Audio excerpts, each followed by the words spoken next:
If you and your friends came under attack from living folktales while stranded out at a remote summer camp, what would you do? The season's nearly over for our group of 7 young camp counselors, but when circumstances force them to spend just one more night sitting around the fire, they suddenly find themselves caught up in a dark local secret. Now, with a horrific death waiting around every corner, they must not only fight for their very lives, but also solve the mystery as it unfolds all around them. I'm going to break down the mistakes made, what you should do, and how to beat Hackett's curse in The Quarry.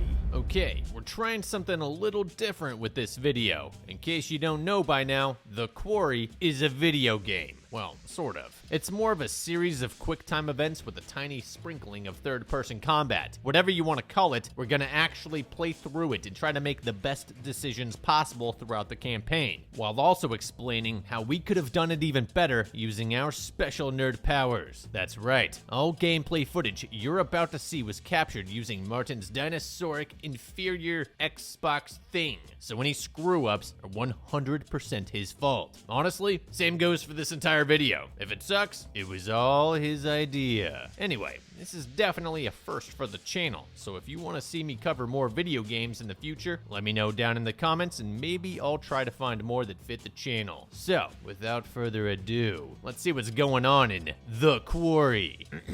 Jacob is about to do something very stupid. While spending the last few months working as a summer camp counselor at Hackett's Quarry, he had himself a nice little thing going on with one of his fellow counselors, the beautiful Emma. However, now that summer's come to an end, Emma's decided their extended summer fling should end with it, and so she decided to dump him flat in the morning that everyone was set to leave. Gotta say, that's kind of a thing to do to the guy, knowing you were then gonna spend the next several hours cooped up in the same van during the ride home, especially when it's pretty clear he's got serious feelings for her. Not saying she needs to marry him or whatever, but I feel like this is probably something that could have waited a couple hours until they could chat in private without it immediately becoming the business of literally everyone at camp. Nerds, have you ever wondered how I'm able to easily overcome all these horrific scenarios and tales of unimaginable human suffering? Well, it's because I'm genetically gifted in the art of all things survival. The rest of you, however, are going to have to train your minds, bodies, and spirits if you ever want a chance of making it through the next machine uprising and or bug war.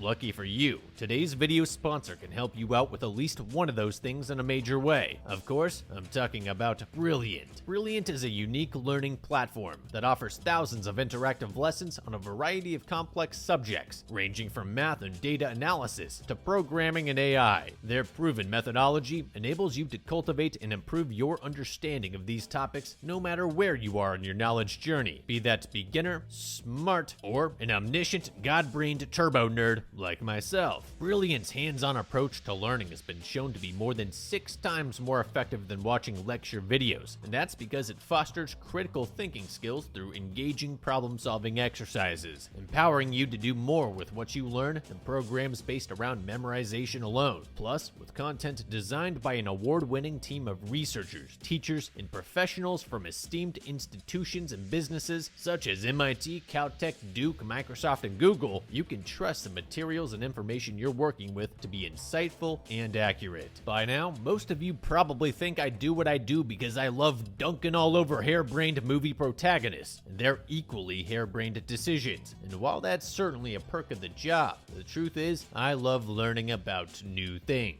To that end, Brilliant has helped me expand my horizons, both personally and professionally, and it's all done through fun and fascinating lessons I can knock out in just a few minutes every day. That's right, turns out you can improve on perfection. I, for one, enjoy their course Predicting with Probability, as the ability to anticipate and account for the future is essential when making important life and death decisions, or even answering everyday questions like which airliner might be the most likely to experience delays due to inclement weather. Here, you'll learn how to manage massive data sets, compare distributions, and tackle key concepts like Bayes' theorem. The fact is, whether you're planning your escape route for the zombie apocalypse or just trying to make it home for the holidays, understanding data and how to use it is outright essential for surviving and thriving in the modern world. And with Brilliant, you'll be more than ready. So, if you're looking to beef up your brain in a fun and effective way, use the link in the description or visit brilliant.com/nerdexplains for a a full 30 days absolutely free and get 20% off an annual premium subscription when you use my link. Thanks again to Brilliant for sponsoring this video. Whatever the case, there's no way Emma could have known the dude would react to this rejection by deliberately sabotaging the camp's only van so that they'd be forced to spend another night or two stranded out in the middle of nowhere. Or maybe she totally did and thought it'd be romantic making him win her back. Who the hell knows? What matters to us in this situation is whether Jacob's going to execute his master plan by severing the fuel line or stealing the rotor arm. And no, before you ask, there's no third option where he simply takes the L, bucks up, and finds another squeeze who's thinking long term. So here's what I'm thinking. If we take the arm thing, we can at least put it back in GTFO should things go horribly wrong, provided we don't lose it. Of course, severing the fuel line could take longer to repair and might even necessitate abandoning the van altogether and waiting for something to come get us. In that case, gotta go with the arm. Oh, by the way, Jacob straight up asked Caitlin what the best way to sabotage the van would be, and she told him, undoubtedly knowing that he was gonna do this to buy himself more time with Emma. So yeah, she's 100%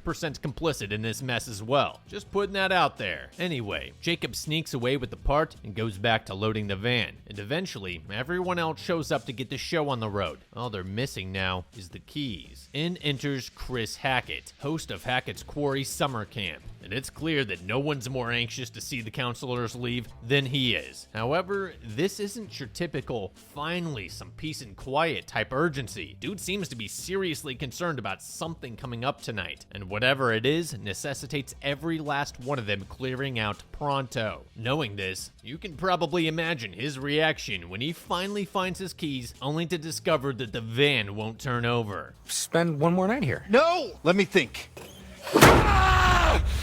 Yeah, this is not normal human behavior when faced with such a mild inconvenience. So what if the counselors have to stay an extra night? They've been running this place for the last 2 months. It's not like he has to babysit them. Hell, he wasn't even going to be the one that drives them home. Jacob was gonna handle that. No, whatever's going on with him is serious, and that means everyone should take it seriously. After all, like I just mentioned a minute ago, the man is acting wildly out of character, and a bunch of people who know and respect and spent the last 60 days working with him should easily be able to pick up on this. In that case, if I'm Jacob right now, I'm coming clean about the rotor arm so we can just get out of here. Yes, I know it hurts to let someone go when you know that there's still mutual feelings. And yes, sometimes fighting to save your relationship really is the right thing to do, but not if it puts both your lives in jeopardy. And based on Hackett's little meltdown, that could very well be the case. Besides, if Jacob owns up to it now, everyone will brush it off as just a harmless prank at worst. I mean, come on, it's not like this place has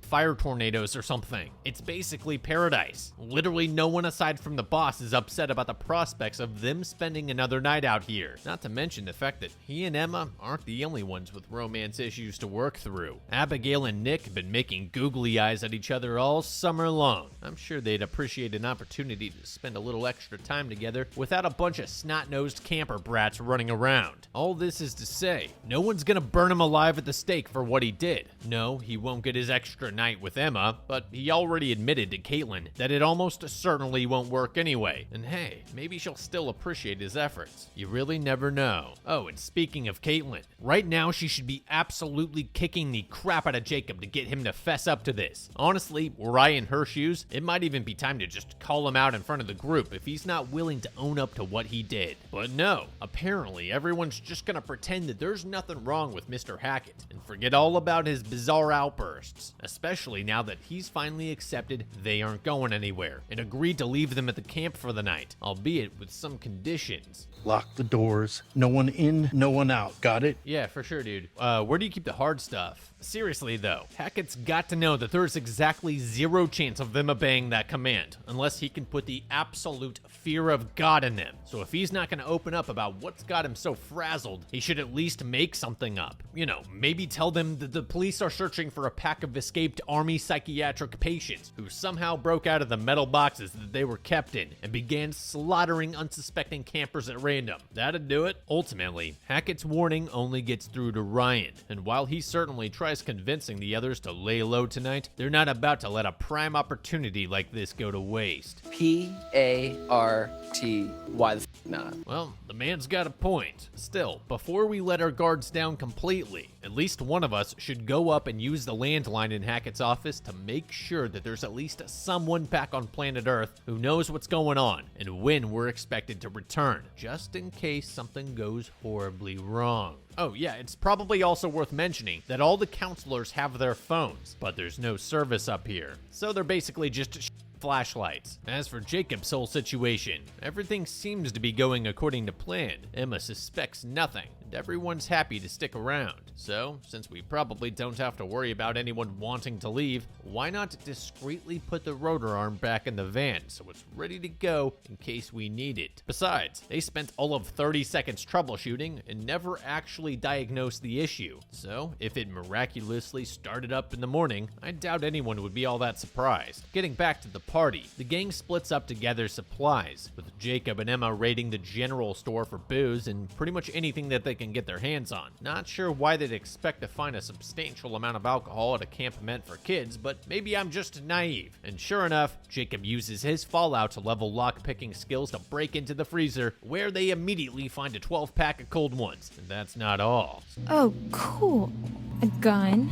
Starting to figure out what he sees in her. For real, props to Emma for immediately shouldering that 12 gauge and not shrinking away in terror like it was a cobra. After all, guns don't kill people. You'll also need ammunition. So it's a good thing she found a few boxes of shells and some fireworks. Never know when troublesome wildlife might need a refresher on the food chain. Plus, as freaked out as Hackett was, it'd probably be wise to have some firepower close by in case things started getting freaky. Meanwhile, back at the lodge, Dylan and Ryan are hanging out in Hackett's office while waiting for their phones to charge, which naturally creates a prime opportunity to do a little snooping. It also doesn't hurt that Ryan is a total pushover who turns the keys over to Dylan with barely any resistance at all. Predictably, most of what they find is unremarkable. There's a landline we can use to call for help once the baddies attack, and a break-action shotgun we can use to shoot them. However, things get all sorts of weird upon entering Hackett's private quarters, as a closer investigation of his wardrobe reveals a hidden bunker-like room full of surveillance equipment. Now, before you sickos take it there, we're not talking about cameras in the shower huts. It appears he just has a bunch of live feeds monitoring various trails around the property, which certainly makes sense given he's responsible for the safety of all the campers. What's weird about it to me is the fact that it's all hidden away like this. No one would bat an eye if he had this kind of equipment in his office. Plus, then he could use the extra space behind his closet to hoard guns and ammo. The fact that he's trying to hide it suggests he doesn't want anyone to know what he's watching. And this could be that he doesn't want people to feel uncomfortable. On the other hand, it could be because he doesn't want anyone to know what he's watching out for.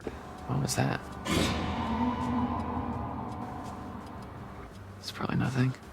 Bro, what are you talking about? You clearly saw some creepy dude you don't recognize roll up and disable one of the cameras, which you know are on this property. How could that possibly be okay with you? This is something everyone here needs to know about and needs to know about right now. And yet, when the boys rejoin the group back at the fire, neither one of them bothers to mention it. Hell, the only reason Dylan mentions the surveillance room at all is so he can make a few tasteless remarks implying Hackett's a perv. So right off the bat, everyone thinks it's BS. With all their party supplies assembled, the gang decides to crank the angst level straight up to 11 with a rousing bout of Truth or Dare, which is always a great game to play when you have immediate access to both alcohol and firearms. Eventually, Caitlin's turn comes around, and out of what I can only assume is a deep-seated urge to make everyone here very uncomfortable, she dares Emma to kiss either Jacob or Nick. Keep in mind, Emma and Jacob just ended their relationship 12 hours ago, and Abigail is known to be head over heels for Nick. Then again, I suppose Caitlin might be trying to help her buddy with his little scheme to win Emma back. After all, most people would assume she'd kiss Jacob, right? Well, apparently they'd be wrong.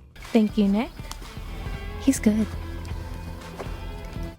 Who actually does something like that? Obviously, this results in both Jacob and Abigail angrily storming off into the night, because of course it would. Now, Nick and Emma are forced to chase down their respective love interests and explain how that totally wasn't what it looked like. Fortunately, neither of them get very far. Nick finds Abigail wandering around a particularly dark and spooky part of the forest and sits her down for a heart-to-heart. It goes pretty well, as apparently watching her supposed friend practically make out with the guy was just the nudge Abby needed to give him a shot. Hooray! The good vibes don't stick around for too long, as just when things start getting cozy, they're suddenly interrupted by the sound of something growling off in the bushes, and I shit you not, they actually go look for it. I'd just like to make it clear that the game did not give us an option here, okay? I had absolutely nothing to do with this. I mean, do I really even have to explain it? It sounds like some big off animal. What more reason could you possibly need to leave this thing alone?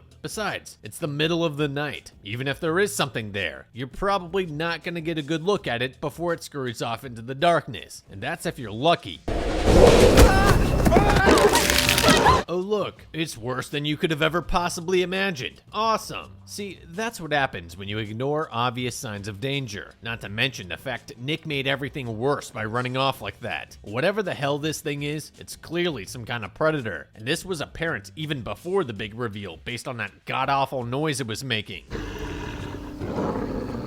Yeah, I'm not a biologist, but anything that sounds like that definitely wants to eat you. The point is, you never want to run away from a predator, like a bear or a mountain lion, as this will almost certainly cause them to chase you, and you will 100% not be winning that race. The key is to back away slowly, while making a lot of noise, and then move laterally to the beast until you break line of sight. That being said, I'm not entirely sure it would have helped in this situation, as it appears we've just encountered a demon from hell, but launching into a panicked sprint like that when you don't know what you're dealing with is generally not a great idea. As for what we do next, we're given a choice as Abigail between running back to camp immediately or trying to help Nick. Now, ordinarily, I would choose the first option, as what else can we actually do here? I mean, just look at this thing. There's no way Abby could possibly fend it off without a weapon, and she's supposed to drag a grown man out of there too? Forget it. However, this situation is unique in that we're suddenly receiving cover fire from an unseen marksman. And it's a good thing too, because Abby would have been completely f***ed out here otherwise. Plus, without someone else's story to corroborate hers, there's simply no way any of the other counselors are gonna believe this.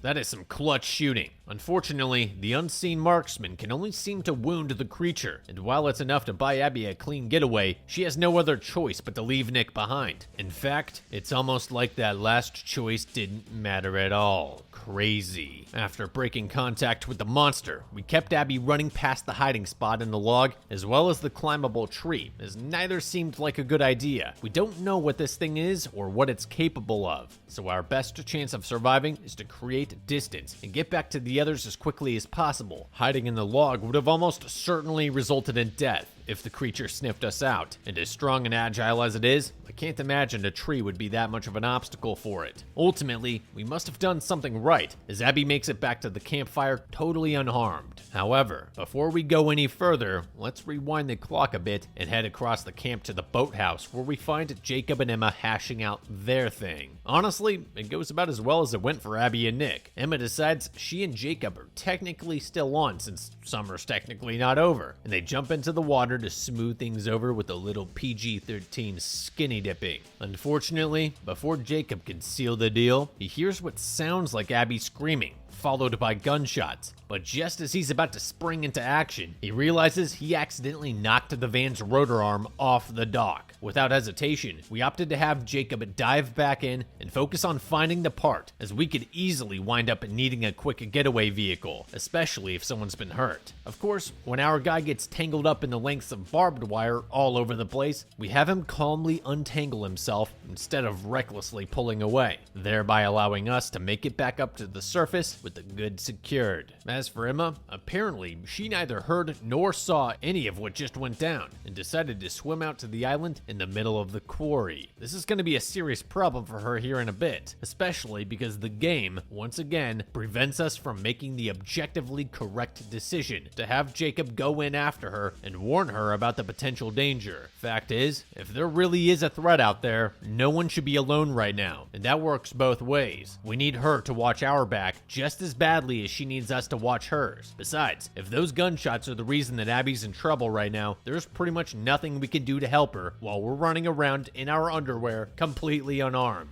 There's a half-naked girl waiting for you back there, Jacob. What are you doing? Yeah, that too. You supposedly love this girl enough to hijack everyone's summer for an extra night, so you'd better make damn sure she stays safe. The last thing we need is for her walking directly into the line of fire because she has no idea what's going on. Getting back to the others, Abby rolls in out of breath and tells everyone they have to go and help Nick, which Ryan is 100% willing to do. He just wants a little information first. You know, like what the is going on. For real though, you can't ask someone to go charging into a dangerous situation without giving them anything to go off of. Brian! We gotta know what... She needs help. Give her a second. Go after Nick. Go! Oh, okay. Let me just run straight into certain death. Keep in mind, that clip wasn't deceptively edited or pulled out of context. She literally stopped the man from asking questions, and then shoved a shotgun in his hands and told him to go sort shit out. What an awesome friend. Now, you and I know it was some kind of monster attack, and they were saved by a mysterious gunman, but without getting more information from Abby, all everyone else knows is that they heard shots, so we at the very least should ask her if she knows how many shooters are there and what they look like, as well as where they're shooting from. If it's just one dude with a hunting rifle who took off running afterwards, then I might be down to go check it out. But if there's a bunch of guys, or someone shooting from an unknown position, you can forget it. Waiting for more targets to come and help the wounded is just about the oldest trick in the book, and I am not going out that way. As a matter of fact, the more I think about it, this whole mess has optional gunfight written all over it. Let's take who we got, fall back to the lodge, and wait for Hackett to show up in the morning. Sure, Nick might be dead by then, but that's a risk I'm willing to take. I mean, for the others. As for Jacob and Emma, they're both adults. They'll either come meet up with us on their own or find somewhere else to lay low. Either way, not our problem. Of course, if I just had to go in after him, there is no way in hell I'm doing it alone. Dylan, you're coming with me. We'll swing by the lodge real quick to drop off the girls and grab the other shotgun, and then carefully and quietly make our way out to where Abby last saw Nick. Oh, and if you're worried about target acquisition, all the guns in this game come with a mounted flashlight, even if it's just crudely taped to the barrel. See, that's how you aim in the quarry. Just center the cone of light on your target and hope for the best. Also, coincidentally, this was supposedly a technique used by the Zodiac Killer, so maybe there's something to it. I don't know. I think it's stupid. Just put us in first person for the shooting sections and we'll use the front bead like a normal person. GameCube games had ADS for Christ's sake. Well, whatever. Ultimately, Ryan does as he's told and bolts down the trail, eventually reaching Nick's location just as a blood-splattered hillbilly attempts to drag him off into the forest. All attempts to reason with a yokel prove futile, leaving us with no other choice.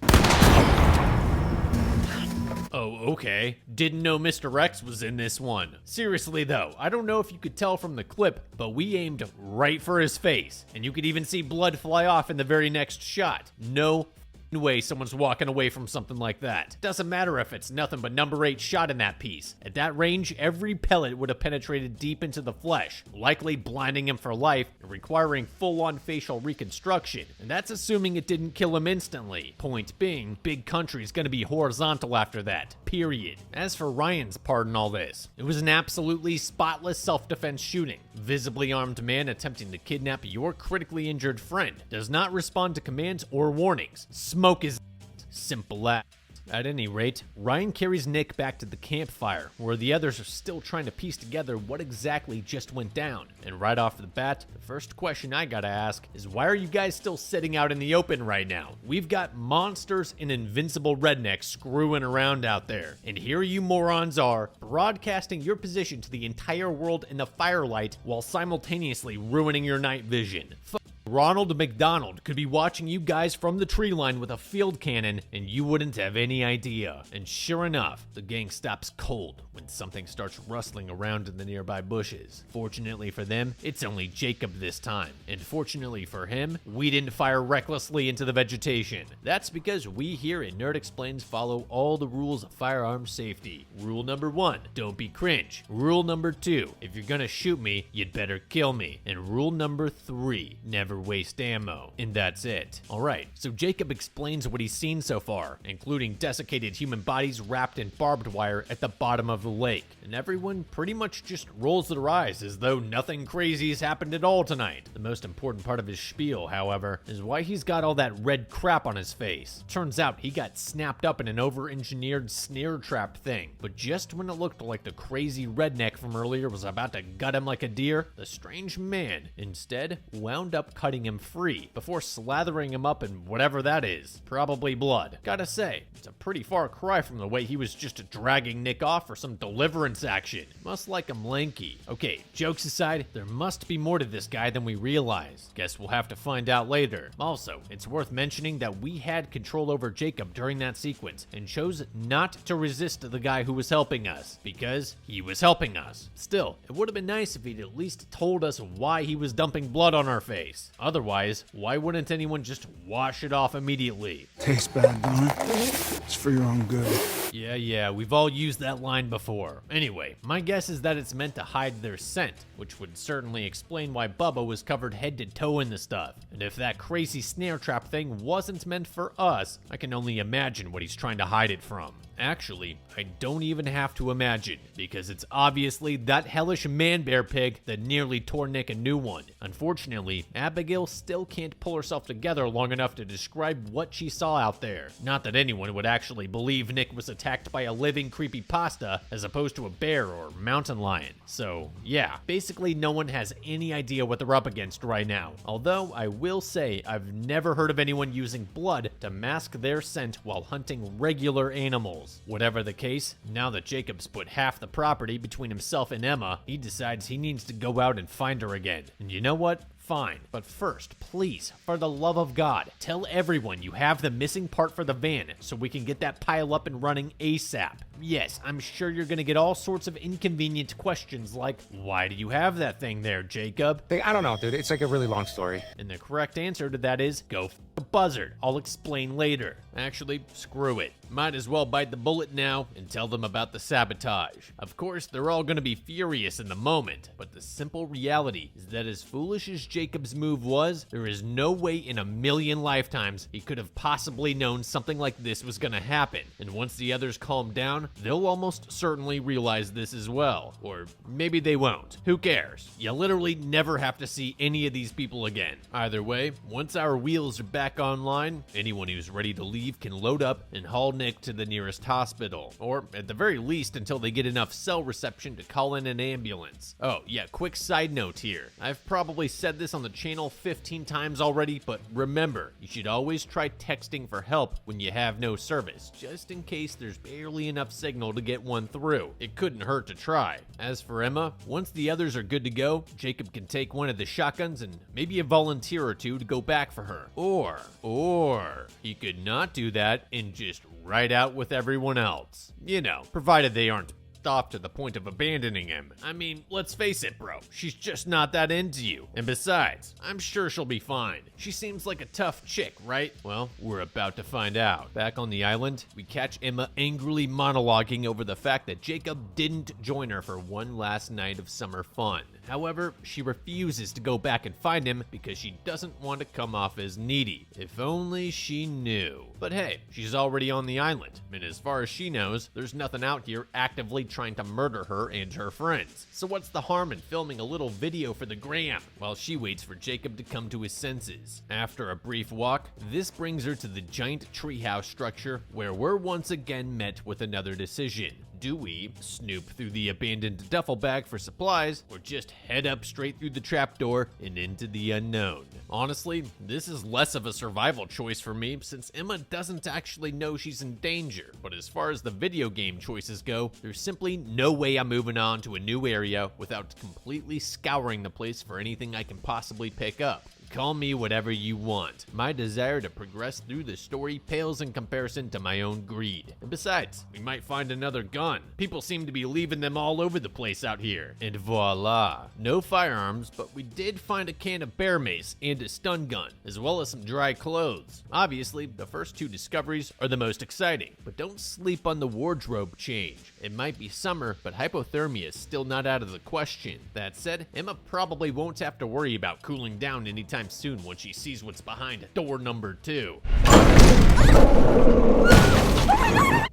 Too bad she wasn't filming. Now, the question is, do we go for the spicy eyes or the stun gun? Well, let's see. Capsaicin is a powerful chemical irritant proven to be effective at deterring some of the largest and most ferocious game on planet Earth. And the stun gun is a gimmicky lump of plastic designed to make idiots feel overconfident. Yeah, I say bear mace the crap out of this thing. See? He's not so tough. And yes, Emma did catch a little bit of backsplash from that herself, but that's to be expected when using defensive sprays in confined spaces. And while this might make it a little harder for her to breathe for a minute, I can tell you for a fact it'd be a lot harder for her to breathe after Nosferatu ripped her throat out. Ultimately, our quick thinking buys Emma just enough time to evade the creature's grasp, but she's by no means out of the woods just yet. Whatever it is still hot on her trail, forcing us to dish out another 2 doses of hot sauce before she manages to barricade herself at the top of the treehouse. Not gonna lie, I was a little concerned we wouldn't have enough juice left for that 3rd dose. Even a big can of bear spray runs out fairly quickly. It's generally meant to be something that you use to break contact a single time and then replace afterwards, kind of like a fire extinguisher. Even so, I'd still take a dice roll over a certified flop from the stun gun. More on that later. For the moment, Emma is safe. However, looking at the overall size and physicality of her attacker, it's only a matter of time before it either breaks through the trapdoor or simply climbs up the outside of the structure. Knowing this, she makes her way to the zip line at the very top and begins slowly reeling in the handlebars to avoid further aggravating her new best friend. Then again, it's not like it's a secret that she's up there, so we should probably speed that up a bit. Well, that's not good. At this point, our only 2 options are either reel in or jump. And because the zipline hasn't been fully retracted yet, I'm thinking jump probably means jump in the water. Yeah, not a great plan. Despite the full moon, it's still pretty dark out, which will make it a lot harder to spot the edge of the water, as well as any massive, skull-crushing rocks lying just beneath the surface. Besides, for all we know, the creeper swims like a fish. I mean, how else could it have gotten out here in the first place? In that case, I'm picking reel in. Sure, we don't have a lot of time, but so far Martin's ability to follow giant on-screen button prompts has proven adequate, so it'll probably be fine. And sure enough, we managed to dodge, duck, dip, dive, and dodge the monster's attacks before leaping out to the handlebars and making a clean getaway. Oh, and in case you're wondering, no, she didn't reel the thing in at all. Whoever made this game really needs to work on their choice descriptions. Okay, circling back to Dylan's POV, he and the others have finally decided to lay low inside the lodge. Their first priority is to raid the camp's infirmary for anything that they can use to treat Nick's injuries. Although, strangely enough, he seems to be making a pretty miraculous recovery on his own. Then again, that might have something to do with his amateur surgeon's abysmal bedside manner. We should amputate.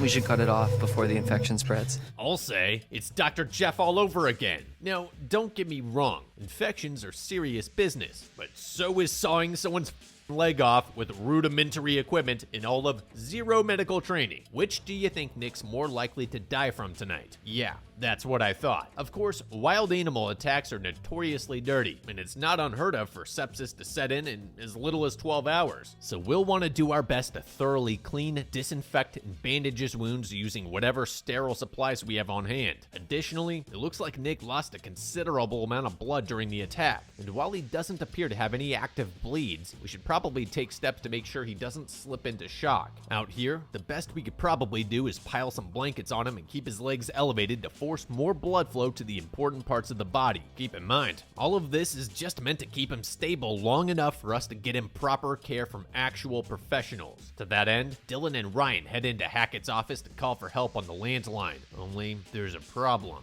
Help! My friends may have been attacked by bears. Ugh, the youth. How do I reach these kids? Listen and repeat. Hello, we're stranded out at Hackett's Quarry summer camp. There's been a shooting and someone is seriously hurt. Please send the police and an ambulance immediately, and then you hang up. Done. Unfortunately, it doesn't matter what we want to say, as the line goes dead the second the operator answers. And now the power's out. Great. Gonna go ahead and say it's probably not Bigfoot out there deliberately sabotaging our utilities, meaning our hillbilly friend must have come back for round 2. In that case, we need to make sure we're prepared for when he inevitably breaks in. I'd start by moving everyone to Hackett's office and barricading the door with furniture. From there, the only point of entry would be the windows, and we can probably block a few of those off as well. Worst case scenario, we fall back to the surveillance closet and force them to funnel in through the narrow door, which at that range would make even Birdshot a guaranteed fight stopper. Oh, I almost forgot to mention, there's a trapdoor by Hackett's desk that looks straight out of the pawn shop scene in Pulp Fiction. We briefly checked it out earlier, and it just looks like a storage room, although we never actually bothered to see whether it leads outside. Either way, I'm not too worried about it. It'd be easy enough to cover with something heavy, and even if the bad guys still somehow manage to get through, climbing up a ladder into an open room is probably not the best idea from a tactical perspective.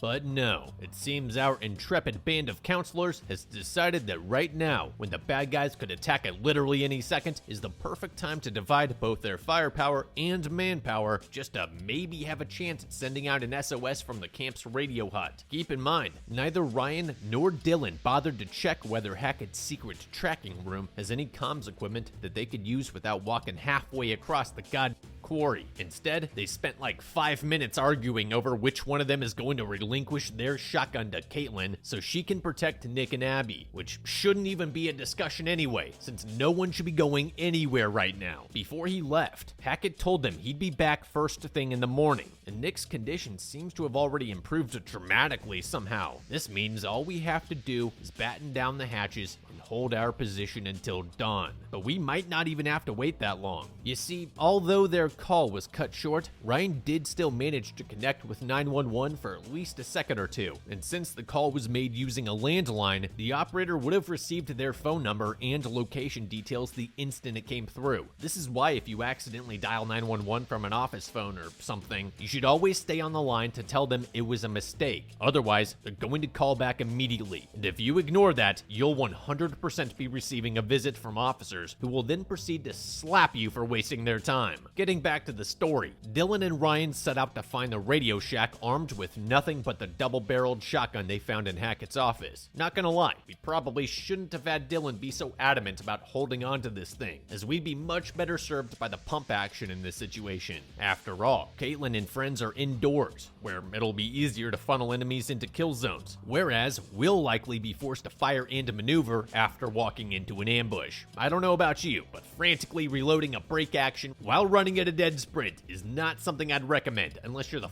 Doomslayer. Oh, and just to make matters worse, Caitlin has the other shotgun for all of 2.5 minutes before she decides to do something stupid with it. Stay here. I'll check it out. Yeah, and that's why you're an idiot. Whatever's thumping around upstairs is either a monster, a bad guy, or neither. And in each of those cases, the correct response is to quietly make for Hackett's office, lock ourselves in, and wait for more information. By going up there, Caitlin is doing nothing but creating a needless risk for both herself and her friend, who will be completely helpless until she returns. That said, if this chick wants to go out and get her head lopped off, that's perfectly fine with me. me. Just leave the shotgun down here so we don't lose it once something inevitably goes horribly wrong. But of course, the wannabe girl boss just has to control everything, and so she completely disregards all common sense and heads up to check things out. It's also worth pointing out that she immediately slung her only weapon and light source over her shoulder, making it significantly more difficult to access in a pinch. So yeah, she's just the worst. Anyway, within seconds of reaching the second floor, Caitlin spots Earl Dibbles Jr. skulking around with his hunting rifle, but instead of quickly retreating back downstairs to warn the others about the intruder, she decides she needs to sneak up even closer to him, which naturally results in this happening.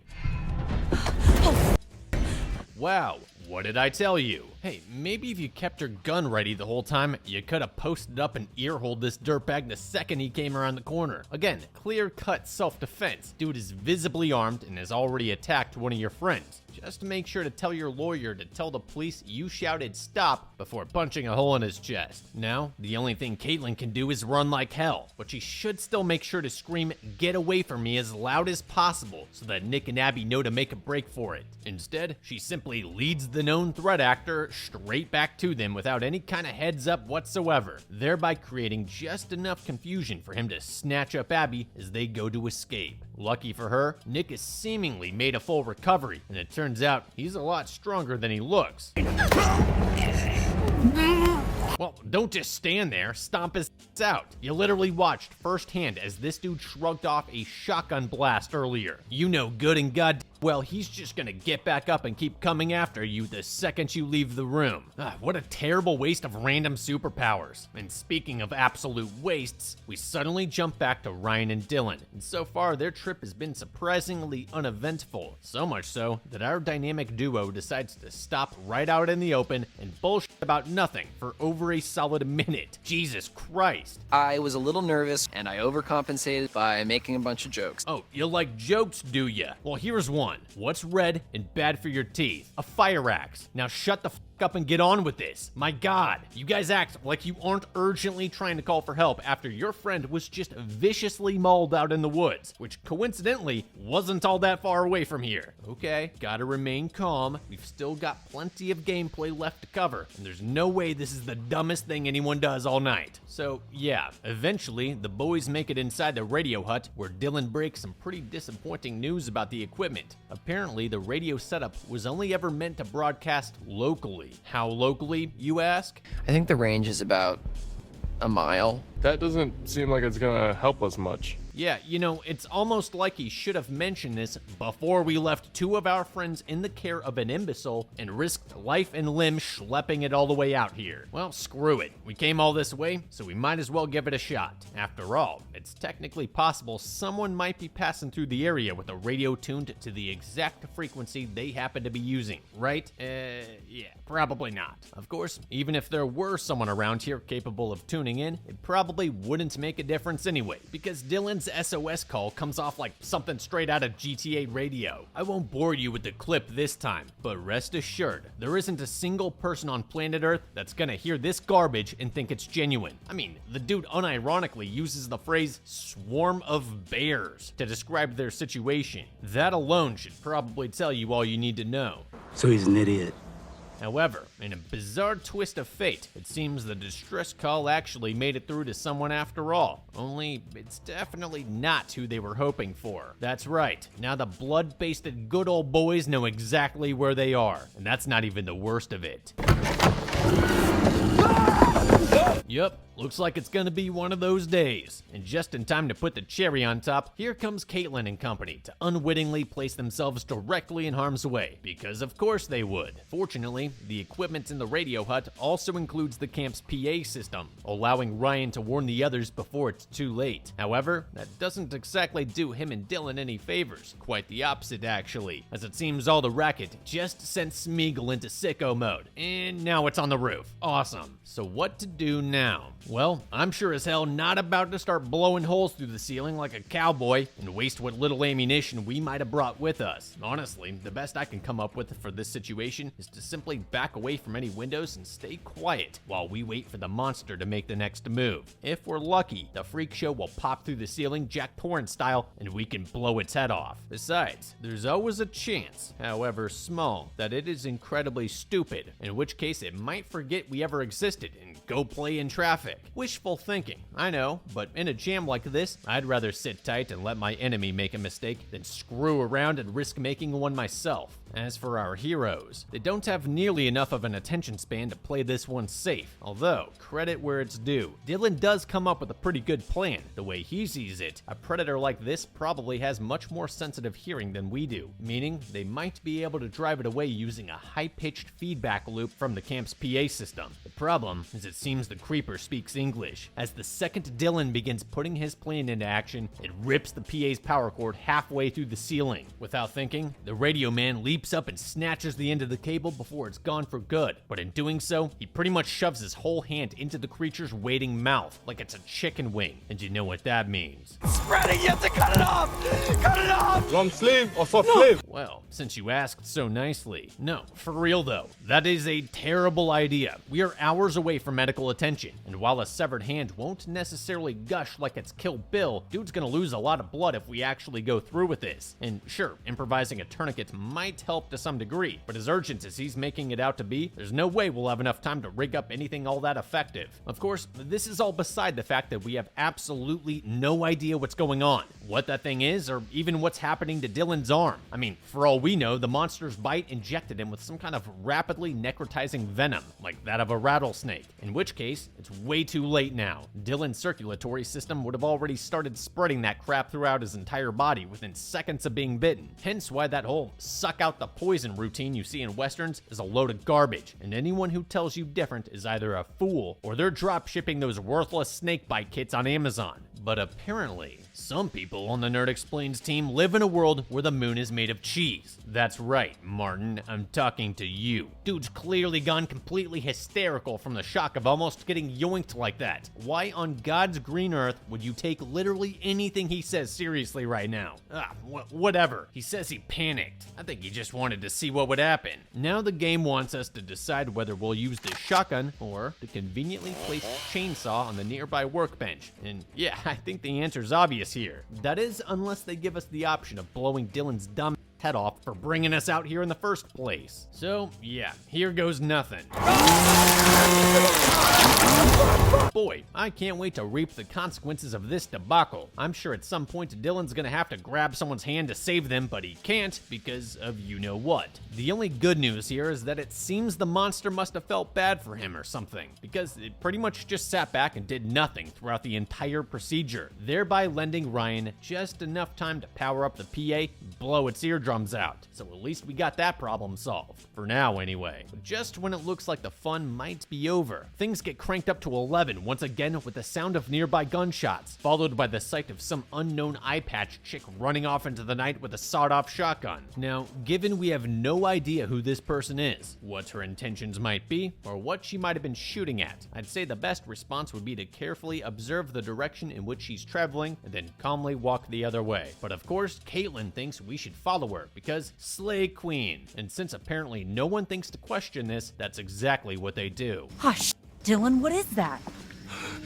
Yep, that's called a dead body. They tend to appear after random crazy people start acting all crazy and random, which is why you probably shouldn't follow them around. Alright, I need a break from these morons. Let's see what Jacob's up to. Last we saw him, he was headed out to the bottom of the zip line to find a boat so he could paddle out and pick up Emma. But it turns out that won't be necessary. Unfortunately for him, she's still a little upset over being left out on that creep island all by herself. Ow. Poor guy just can't catch a break tonight. But seriously though, screw this chick. Obviously, the dude had no idea she'd be walking into a real-life horror movie. I mean, yeah, he should have gone after her when he heard the shooting, but at least he came running back to get her the second he got his head on straight. Seems to me like it's time to dust off the old Tinder profile and get on with your life. She ain't worth it, bro. At any rate, the not-so-loving reunion is ultimately short-lived, as our heroes suddenly find themselves staring down another hellspawn. However, as formidable as as the beast might appear, its lunge attack is simply no match for our elite button prompt skills. Although, it wasn't exactly the kind of clean getaway we were hoping for. Sorry! She'll be fine. Lucky for her, she fell off the one part of the boardwalk crossing over water, as opposed to jagged rocks of death. As for Jacob, there's no point in slowing down now. In fact, if he really wants to help Emma, his best bet would probably be leading the thing away from her. Then again, he doesn't really have much of a choice. One thing's for sure though, were I in Jacob's shoes, I'd do my best to retrace my steps back to where I last saw the others. Not only will this prevent us from running aimlessly into the woods, which is never a good idea, but it'll also ensure that we don't stumble into any more traps. After all, there's no way Billy Bob and the boys only put up just the one. And considering how crazy the wildlife is around here, I wouldn't be surprised if they started setting up claymores. Also, if you couldn't tell, I'm creating a comedic setup for this to happen. Look, you could. Yeah, you probably want to watch where you're going, too. Seriously, who in their right mind starts walking backwards after finding himself in a field full of bear traps? Jacob's just lucky the trapper man knocked him out instead of smoking him on the spot. Well, maybe. They could very well be looking for live bait, or worse. Oh, and if you're expecting any super secret survival tips for getting out of a bear trap, prepare to be disappointed, because there are none. You see, bear traps get their name from the fact that they're used to trap bears, which means you're never prying those jaws apart without the proper tools. Tools I guarantee you're not gonna have out on your nature walk. Suffice it to say, if you get caught in one of these things and there's no one coming to help you, you are going to die. Period. It'll either snap shut all the way and sever your leg at the shin, in which case you'll bleed to death within a minute or two, or you'll just be stuck out there until you expire from either blood loss, infection, exposure, or wild animal attack. Maybe even all four. But hey, if you want to go poking around the woods with a couple of tourniquets and a hacksaw just to prove me wrong, be my guest. Anyway, now that Jacob's incapacitated and Emma's gone for another swim, we're left with no other choice but to check back in with the Brain Trust for any further developments. Turns out the body they found floating in the pool is none other than Chris Hackett's daughter, Kaylee. Thing is, she was supposed to have left with her younger brother earlier that same day. Of course, this naturally raises the question of where Chris himself might have run off to, given his broodlings are still screwing around out here. Well, one of them at least. No, something tells me he's a lot closer to the quarry than we were initially led to believe. And if that's really the case, dude's got some serious explaining to do. Whatever the case, we'll have to sort it out later, as all of a sudden Nick's become a hell of a lot more interested in Abby, and not in the let's sneak off to one of the cabins real quick kind of way. It's more along the lines of, I want to strip the succulent flesh from your bones and devour it for sustenance. And thankfully, that's where she draws the line. Taste you. I said get off!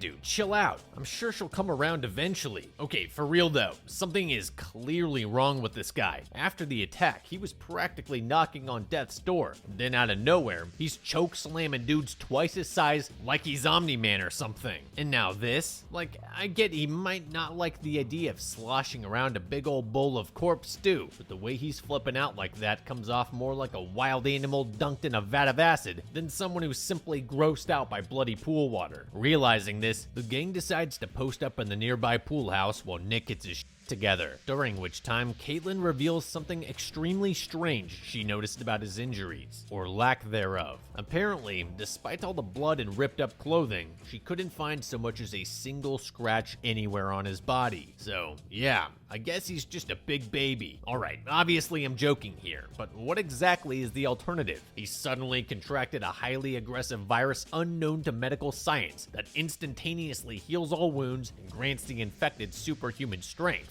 Somehow I doubt it. Sure, maybe something like rabies could explain the erratic behavior and increased aggression, but that typically takes weeks, months, or even years before symptoms start to manifest, and it certainly doesn't explain his miraculous recovery. If anything, it'd probably make the healing process take longer. Of course, on the other hand, look what happened with Dylan. He got attacked by one of the same creatures as Nick, and now suddenly, he's just fine too. I mean, his love life is still capped at 50% until until he can get a prosthesis. But for now, there's no bleeding, no pain, no anything. Dude's acting like nothing ever happened. Oh yeah, reminds me, the morons didn't even think to bring the chainsaw with him after the mess in the radio hut. Seriously, who the hell just leaves something like that behind? Right now, all we have is Ryan's double-barreled shotgun, and who knows how many shells to go with it, and with an unknown number of armed threats lurking around, as well as actual monsters. We should all be desperately searching for anything we could possibly use to defend ourselves. Besides, just think of all the possibilities. We could have fastened it to Dylan's stub and turned him into cannon fodder like an automaton berserker. That'd be pretty cool, right? Anyway, getting back to Nick, it doesn't really matter what he's coming down with or how it's doing what it's doing to him. What matters is that he's rapidly becoming a liability. I mean, who knows when he's gonna have another Hannibal Lecter moment, and with that newfound strength of his, dude could probably tear someone in half like a phone book before the rest of us even knew what was going on. Look, I'm not saying we take Nick out back and tell him about the rabbits. Not yet, anyway. But for the sake of finding help for everyone, including him, we might want to consider just leaving him somewhere safe and coming back for him later. Or maybe never. Only problem's gonna be Abby. Even in spite of all that creeper action earlier, the poor girl's still madly in love with the guy, so it's unlikely she'd be willing to leave his side. And you know what? That's just fine with me. Good luck, Red. Maybe try not to look so delicious. That being said, she'll probably be a bit more open to keeping your distance after this happens. Jesus, guess that's the end of her. Nope, she's actually fine. Like, literally fine. No broken bones, no ruptured organs. She didn't even get the wind knocked out of her. And you know what else is weird? Apparently, Ryan decided to leave the shotgun lying on a random spot on the floor halfway across the room from him, which is coincidentally right next to where Abby just bounced off the wall like a dead cat. Fascinating. At any rate, it seems this is meant to be some kind of big decision where we choose between smoking Nick on the spot or giving him a chance to come to his senses. Although, if that's the case, the devs probably shouldn't have started us off in combat mode, because there's no way we're passing up another opportunity to shoot something.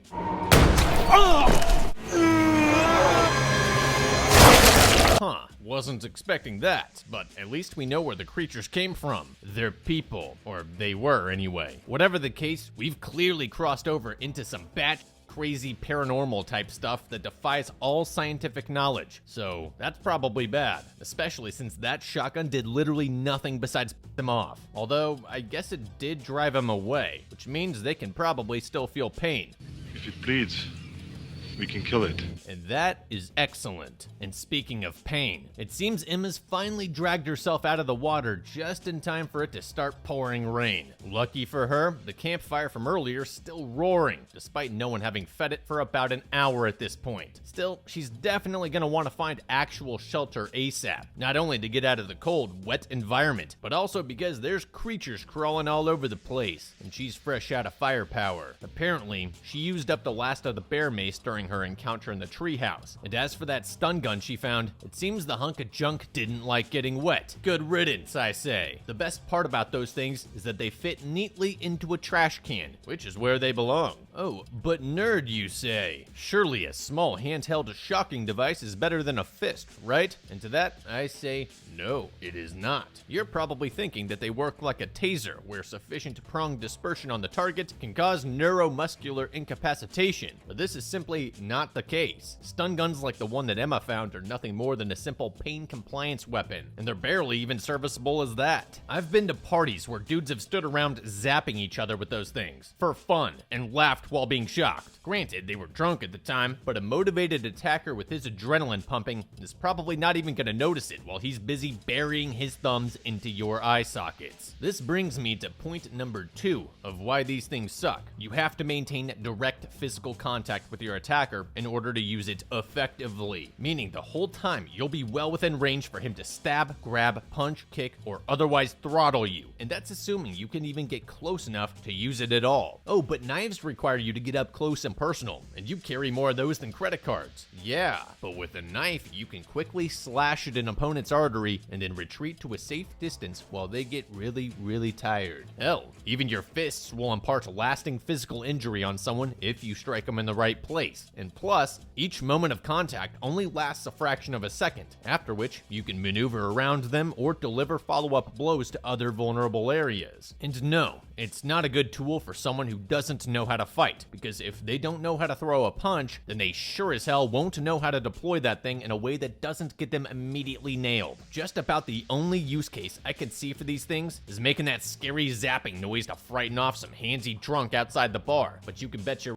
if it doesn't work to de-escalate the situation, it'll only cause it to escalate far beyond the point that you're prepared to deal with. And besides, you know what else is scary? Receiving near-permanent vision loss after getting blasted in the face with a Modlite OKW. So, in conclusion, don't use a stun gun. Use a real gun. Can't get a real gun? Get pepper spray. Can't get pepper spray? Get a bright flashlight. Can't get one of those? I don't know. Maybe consider a change of locale. I, for one, carry all three. You should too. Lecture over. At any rate, the good news is that we were able to find that pack of fireworks from the store before heading back up to the lodge. These could be useful for creating a distraction in case we need to sneak by something or someone. And sure enough, it's not long before Emma spots a couple country boys screwing around with one of the creatures they caught. Although by the looks of it, they have their hands full at the moment. Gotta say, props to Emma for quietly observing these goofballs from concealment and not immediately calling out to them for help. After all, no one else is supposed to be on this property tonight, and while they certainly don't appear to be aligned with the creepers in any way, that doesn't necessarily mean that they're on our side. I mean, how would we know that they're not secretly a deep cover government asset sent here to contain escaped research subjects and eliminate any witnesses? Yeah, probably not, but still, we don't know their intentions, so at least for now we should keep our distance. Unfortunately, Emma couldn't have possibly known that another one of the monsters has been quietly stalking her this entire time, and now that she's triggered its predator instincts by taking off running, I can only imagine she's in for a gruesome, gut-wrenching death. Let's watch. Okay, turns out it really was a good thing we grabbed those fireworks then. Emma's just lucky they're the kind that work with a pull string instead of a conventional fuse. Otherwise, there's simply no way she would have been able to set them off before getting her skull caved in. That said, I can't believe she was able to get them out of her pocket in time. Here's hoping she's got more than just the one. Anyway, now that she's free from her pursuer, Emma finally makes it back to the lodge, only to find it completely deserted. Honestly, I'm not sure what she was really expecting. The way things are going outside, I'd probably assume everyone else was already dead. One thing's for sure, I wouldn't let the dark, spooky interior scare me into abandoning what is probably the best hiding place in the entire quarry. Sure, the main hall isn't that great, but there are plenty of sturdy rooms that she could post up in and barricade until help arrives, or at least until sunrise. But no, apparently, Emma thinks the run-down, inoperable van with paper-thin glass windows is the best place to hide from inhuman killing machines with immense physical strength. Guess we'll find out here in a bit. For now, we're forced to check back in with Caitlin, Ryan, and Abby, even though I'd rather just pretend that they all got eaten. Apparently, this is mere seconds after Nick transmogrified in front of God and everybody after Abby dosed him with a 12 gauge. And as you could probably imagine, she's still pretty shaken up about it. I killed him. I killed him. No. Clearly, you did not. And if you ask me, that is exactly the problem. The last thing we need is another one of those gangly freaks running around out there. And of course, we also don't need some trigger-happy Cyclops homing in on the sound of gunfire and pounding on the pool house door, which is exactly what happens next. However, based on her calls for help, it doesn't seem like she's intent on doing us like she did what's-her-name out in the pool. Keyword, seems. For real though, why on earth would we trust this chick when the only other outsider that we've seen so far tried to attack us? And of course, that's beside the fact that she gunned down a seemingly innocent girl not 20 minutes ago. Kick rocks, lady. We've got enough problems without bringing in a wild card. I mean, sure, maybe Kaylee Hackett was turning into one of those things and Miss Mayhem put her down. Or maybe she's just a cold-blooded killer who will shoot us in the back the first chance she gets. The fact is, we just don't know. And her identifying herself as one of the counselors who no-showed means absolutely nothing, as far as I'm concerned. Unfortunately, we have Dylan with us, who, despite all the crazy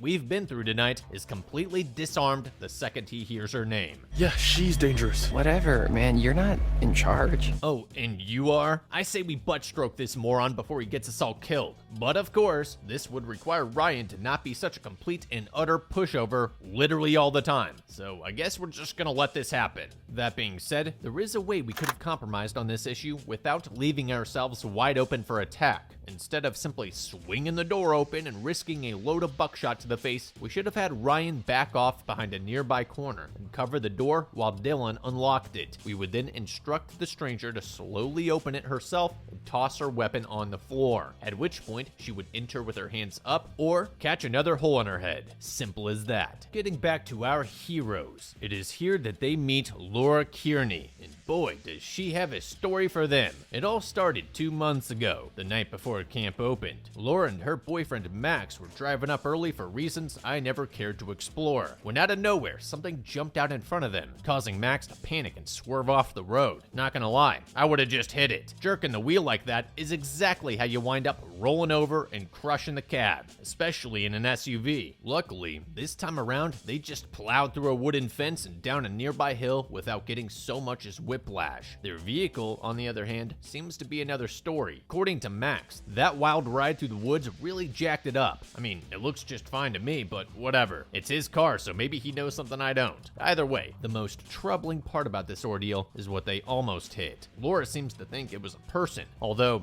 if that's true, I gotta wonder why in the hell he'd be army crawling out in the middle of the road this late at night. I guess it could be someone else who wrecked out here and just finished dragging himself back up to the road for help. But like, dude, maybe stick to the shoulder so you don't get yourself pizzaed. Whatever the case, Laura decides to take a look around, while Max pretends to work on the engine, and that's when things start getting a little creepy. I heard something, okay? Like a woman. Listen, alright, if that hag is still walking around out there, we didn't hit her nearly hard enough, so how's about we just mind our own business, fix the car, never tell a living soul about this incident for as long as we both shall live. Sound good? But no, Laura decides she needs to go wandering aimlessly through the dark, creepy woods by herself, armed with nothing but her phone light and a poor disposition. Also, Max is an absolute dolt for letting her go alone like this. And no, I'm not suggesting that he goes out with her. I'm saying he should do everything within his power to stop her from going through with this, up to and including carrying her back to the car. For it is, by all accounts, a very stupid idea. Simply put, if someone is out there, they clearly do not want our help, or else they would have come out and asked for it like a normal human being.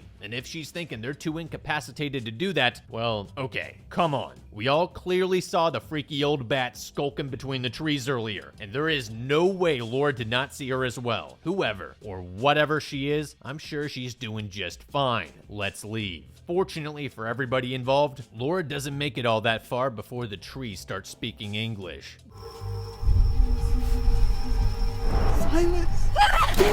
Wow, she just got off so easy right there. Normally, this level of brainlessness would result in immediate death. Then again, this is technically from the game's prologue, so they probably don't want to give up the good stuff just yet. This also means nothing probably would have happened had we failed the series of painfully easy button prompts to keep Laura from braining herself while running full tilt back to Max. But that doesn't mean we're letting them slip. In fact, I'm calling it right here. 100% first try quick time event playthrough, no guides, no do-overs, blindfolded on the Guitar Hero control. This is happening. Where was I? So yeah, the Lovebirds decide it's time to leave, but wouldn't you know it, there's another problem. It seems the Jeep slipped into some soft earth on the way down, and now they don't have enough traction to back up to the road. In enters Officer Lurch. Apparently, he must have spotted the break in the fence and put 2 and 2 together, and it's a good thing he did too. Based on what we've seen from Laura so far, she probably would have insisted that she and Max go hiking through the pitch dark forest instead of simply walking back up to the road and praying for a passing motorist. Anyway, after winching their vehicle onto the pavement, the cop, who's actually the county sheriff, pulls them aside for a few questions, chief among them being, what the hell happened, and why are you two driving around BFE in the middle of the night? Now, I'm sure some of you out there would immediately start spouting off about road pirates in the Articles of Confederation, but the dude did just help them out, so I don't really see a reason to be hostile right now. After all, they haven't done anything wrong. So why waste the energy being evasive? Well, okay, we did kind of gloss over the part about maybe running over a person as we swerved off the road, but I mean, it is pretty dark out. Can we really be sure that thing crawling around the road was a dude and not just like a woodchuck or something? No point in getting him all worked up over nothing, right? Besides, the sheriff doesn't seem all that interested in their story anyway. Right now, the only thing he's worried about is making sure they don't continue their way to Hackett's quarry, but of course, he refuses to explain why that is. Instead, he wants them to stay at some dumpy motel for the night and get there in the morning. It's also worth pointing out that the man's last name is Hackett, like the camp's host, Chris, and since they're almost certainly related, I can only assume that they share some kind of rare genetic abnormality that prevents them from providing good reasons for the things they tell people to do. Obviously, Laura and Max are gonna blow off his command and head straight to the quarry as soon as they're out of sight, especially since he accidentally pointed out its location on Laura's map while giving her directions to the motel. Meanwhile, all he really had to say is that he knows the camp is closed. It's private property, and if he catches them screwing around out there tonight, he'll haul them in for trespassing. That being said, what possible reason could Max and Laura have to defy his orders anyway? The camp is closed. Why would anyone, including Mr. Hackett, even be out there right now? Honey, you really want to listen to the advice of some creep-ass cop? Flawless logic. Allow me to retort. Do you really want to wind up sleeping in your car at some creepy deserted summer camp out in the middle of the creepy woods where the same creepy cop can creep up and creep on you? And yes, I know Laura and Max said that they're broke, but given they were sent there by the local sheriff, maybe they can work something out with the motel owners. But you know what? Fine.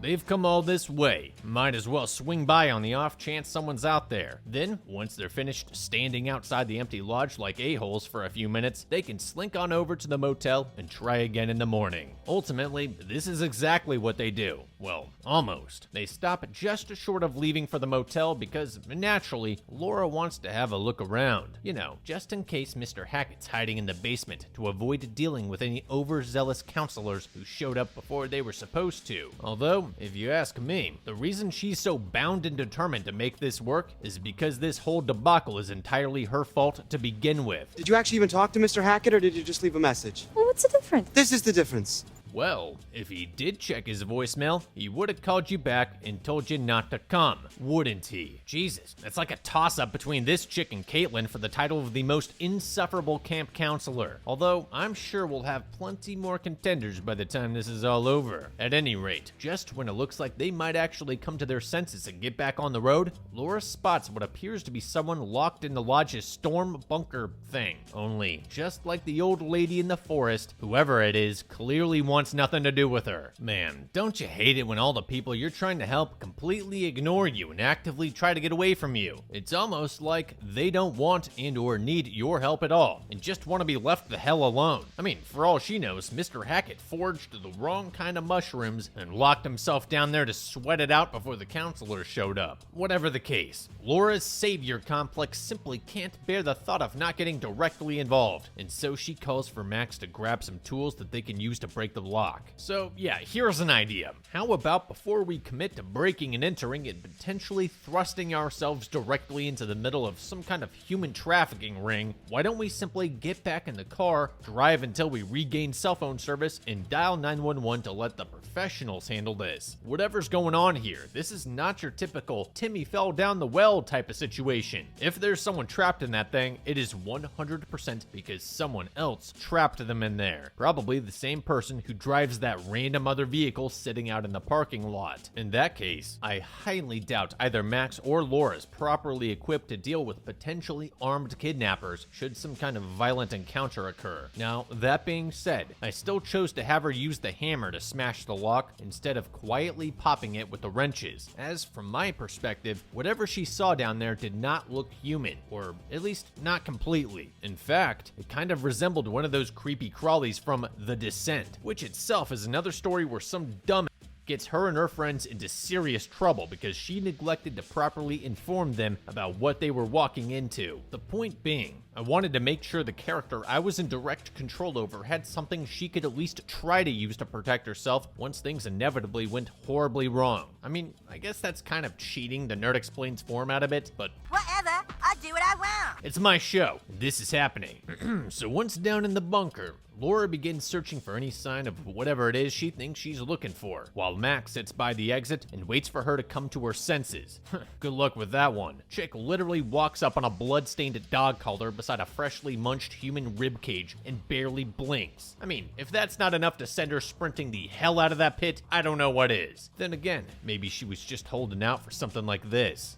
I think our imagination... Oh no, how could this have possibly ended poorly? Thankfully, whatever pounced on Max left him alive, at least for now. Although he's definitely gonna need to see a doctor, judging by all the blood loss. That said, I'm not seeing any gushing or spurting coming from his wounds, so it's possible all his major blood vessels are still intact. Only question now is what to do next. The game gives us a choice between lugging his injured body up the stairs, all while making ourselves extremely vulnerable to follow-up attacks from the mystery thing, or leaving him for dead and proving definitively that all Laura's deeply misguided compassion is nothing but self-gratifying nonsense. Oh god, I don't know which one I really want to pick, but it also occurs to me that Max still has the car keys, and since whatever this thing is seems a lot faster than they are, simply hightailing it out into the forest probably is not going to cut it. Problem is, we don't get a third option to fish the keys out of his pocket before callously abandoning him, so I guess we'll just have to take him with us. Good thing we brought the hammer. Unfortunately, like so many other decisions we've made thus far, it doesn't really matter, as their new best friend almost immediately follows them up the stairs and drags Max screaming back down into the depths. As for Laura, she doesn't make it much further. Does this look like the Harbinger Motel to you? I wouldn't know. I've never seen it. Seriously though, this is what he gets for pointing it out on the map and assuming that they would listen instead of simply telling them to follow him.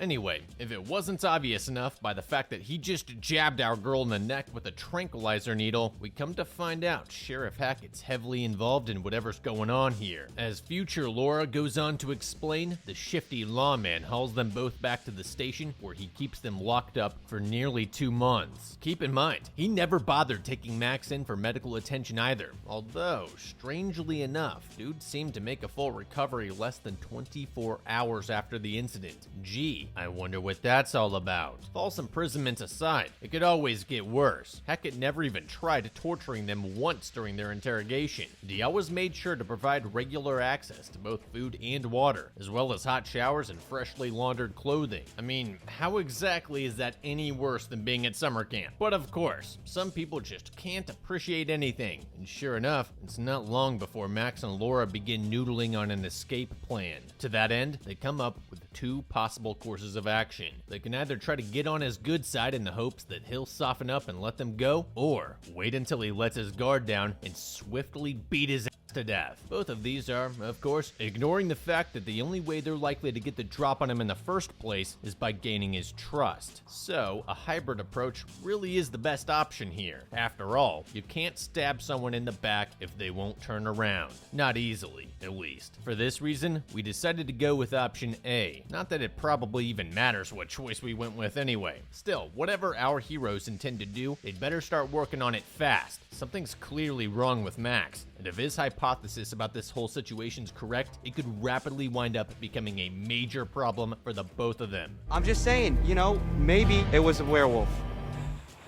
Werewolves? Seriously? What? Yeah, I'm sure that would have hit a lot harder without the sudden texture pop in, but the dude's got a point. The very idea is utter insanity. Full moons causing invincible monsters to come out who can then turn others into the same monsters through infectious bite wounds. Clearly, this is the work of none other than El Chupacabra. My god, it all makes sense now. Just think, we haven't seen a single goat in Hackett's Quarry this entire time. That explains why the Chupacabras are actively targeting people. They must have been forced to adapt after depleting their natural food source, and that means it's only a matter of time before they begin to arm themselves with automatic weapons and expand their reach out to the Mojave Desert. We'll have to act quickly. But of course, even if Max hadn't so wildly missed the mark with his ridiculous werewolf claims, it's doubtful Laura would have accepted this reality without concrete evidence, which it turns out Sheriff Hackett is all too eager to provide. 1 month after their initial encounter, the small town of, Hackettville, once again finds itself bathed in the soft glow of a full moon, which Andy Taylor clearly sees as the perfect opportunity to educate his guests. After handcuffing Laura to a nearby radiator, he provides her with only the instructions to stay back from the cell door before leaving her to it and stepping out for the night. Meanwhile, Max's conditions begin deteriorating rapidly. With each passing second, the ailing man looks and sounds less and less human, and only more choopy.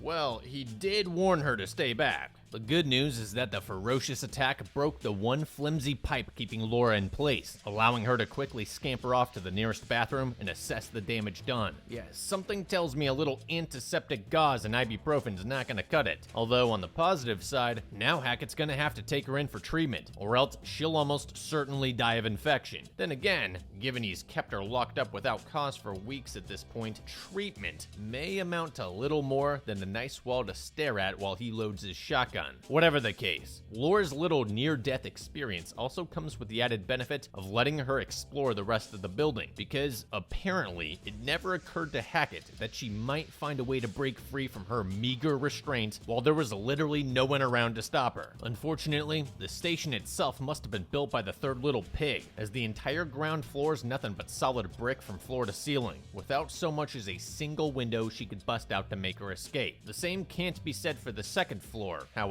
There appears to be quite a number of old, unreinforced windows that we could bust out with some of the furniture, and from there, it's just a matter of finding a way down that doesn't involve compound fractures. It'd also be worth looking around the man's desk to see if he left any extra keys for the front door. Not that Laura would actually use them, of course, since she's too hyper-fixated on solving all the world's problems at once to even think about leaving Max behind for the night. We also kind of forgot to look for them ourselves, so whoops. Seriously though, given the opportunity, why wouldn't she at least try and go for help? After all, she has no way of knowing Hackett's long-term plans for them, and while providing this little lesson in cryptozoology does suggest some desire to bring her into the fold, he could just as easily change his mind and initiate Order 66 should things take an unexpected turn. Point being, this could easily be their only chance to get out of this nightmare. In that case, I'm taking the first opening I can get and flagging down a passing motorist in hopes that this whole county isn't in on the monster mash. Then again, it is the middle of summer, so it's not entirely out of the question that she might be able to walk through the night to the next closest town and try to find someone who can help her. Once that's taken care of, she can contact state or even federal authorities to go back and liberate Max, assuming he hasn't already been disposed of. The way I see it, that's still a better chance than he has right now. Ultimately, poking around the dump this guy calls an office turns up little in the way of useful information, but Laura does manage to walk away with one of the syringes full of go-to-sleep juice that he used to subdue her back at the quarry. Naturally, this is a huge win for Team Good Guy, especially knowing that she can effectively hide it from her captor using a loose brick in the wall of her cell. First things first, however, let's see if we can't find a little drain cleaner that we can use to spice up the concoction. You know, mix things up a little. With her search concluded, Laura heads back to her cell and conks out for the night, awakening in the morning to find a freshly blood-splattered Hackett admiring her first aid skills. Honestly, she probably shouldn't have done such a great job dressing the wound. Now he's definitely not taking her in for treatment, although I kind of doubt that there was ever a legitimate chance of that happening anyway. As for Max, it seems he must have snapped back into human form at some point while she was still asleep. It's unclear just how much he remembers from the night before, but lucky for him, Hackett's got it covered. Evidently, he set up a camera feed to capture the young man's chupification, which now that I think about it, should have been something he did when Max got infected over a month ago. You see, back when the two of them first arrived at the station, we were given a brief glimpse from Laura's perspective showing Max transform in the neighboring cell. Well, why the hell couldn't Hackett have just set up a camera to record his transformation then? Sure, maybe he didn't have enough time to catch him turning into one of those things, but he could have at the very least caught him turning back into a regular dude at the end of the night. Doing so would have helped Laura and Max understand the true nature of the situation from the very beginning, and likely made them more amenable to whatever he has in mind. Instead, he let them rot in a crappy cell for over a month, thereby all but guaranteeing that they'd come to see him as nothing short of the world's biggest piece of shit.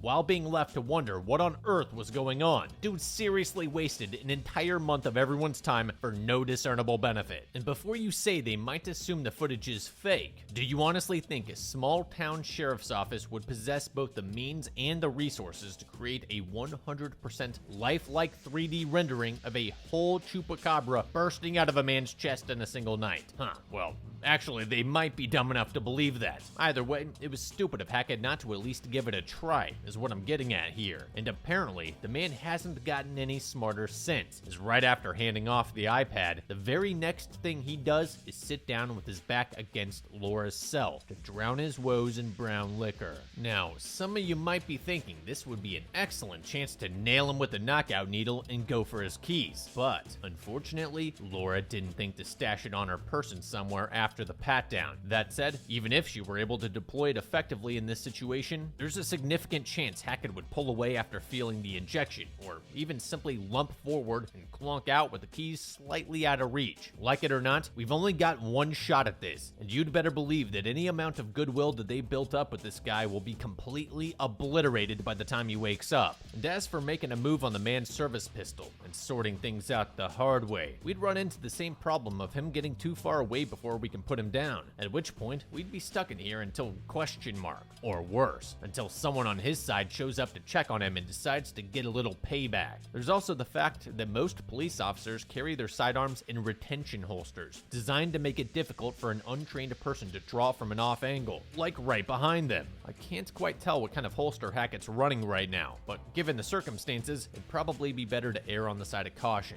Besides, it seems Operation Brown Nose is starting to have the desired effect, as the inebriated sheriff is currently spilling his guts about his involvement with the monstrification plague. No point in interrupting the guy while there's a chance that we might learn something useful, right? For the most part, it's all a bunch of cryptic crap about his family being trapped at the bottom of a proverbial well. But eventually, he turns over a sheet of paper that explains everything, albeit in the most ridiculous way possible. Alright, let me stop you right there. In my experience, anything that rhymes is almost always bullshit, or maybe a half-truth at best. Unfortunately, this is all we really have to go off of at this point, so I guess we don't have a choice. Anyway, it basically says the monsters are bad, they don't like water, and you can only kill them with silver. Pretty much standard Chupacabra stuff. As it concerns Max and Laura, that last bit is especially important, as the only way to lift the curse once you've been infected is by killing the one that bit you, and even then, only during a full moon while they're in creature form. Oh yeah, there's also some stuff about what to do right after you've been bitten, but it really doesn't seem all that important, so we'll just forget about that. So yeah, seems all they have to do now is track down the thing that got Max and force feed him a couple lumps of sterling. Sounds easy enough, right? I didn't think so. Even Hackett says he's been hunting the same one for years and hasn't hardly seen shit.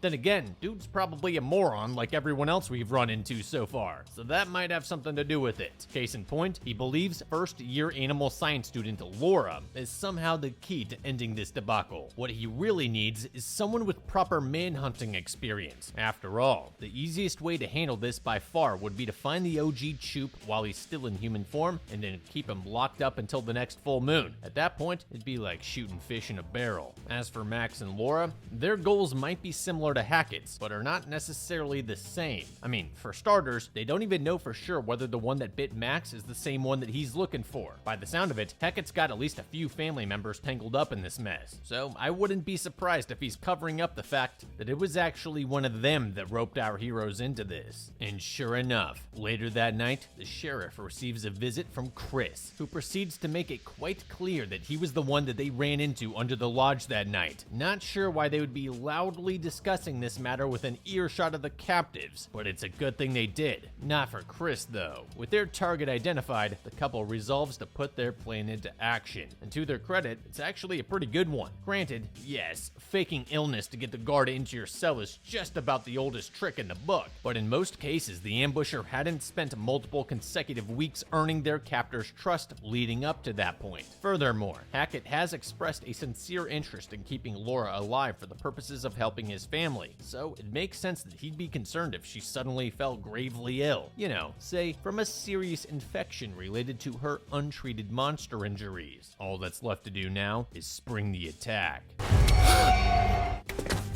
Bullseye. Looks like all that Tinder swiping finally paid off. But of course, you just know these brainiacs would find a way to screw that up. Can you tell where I'm going with this? Yeah, they forgot to take his radio off. Dude literally still has his entire kit on him, minus his Glock, and I'm sure he can get another one of those. No, for real, what the hell is wrong with you people? Right now, Hackett should be handcuffed behind his back to the cell door with duct tape over his mouth, and maybe even a hole in his head. Sure, his story is sad and all that.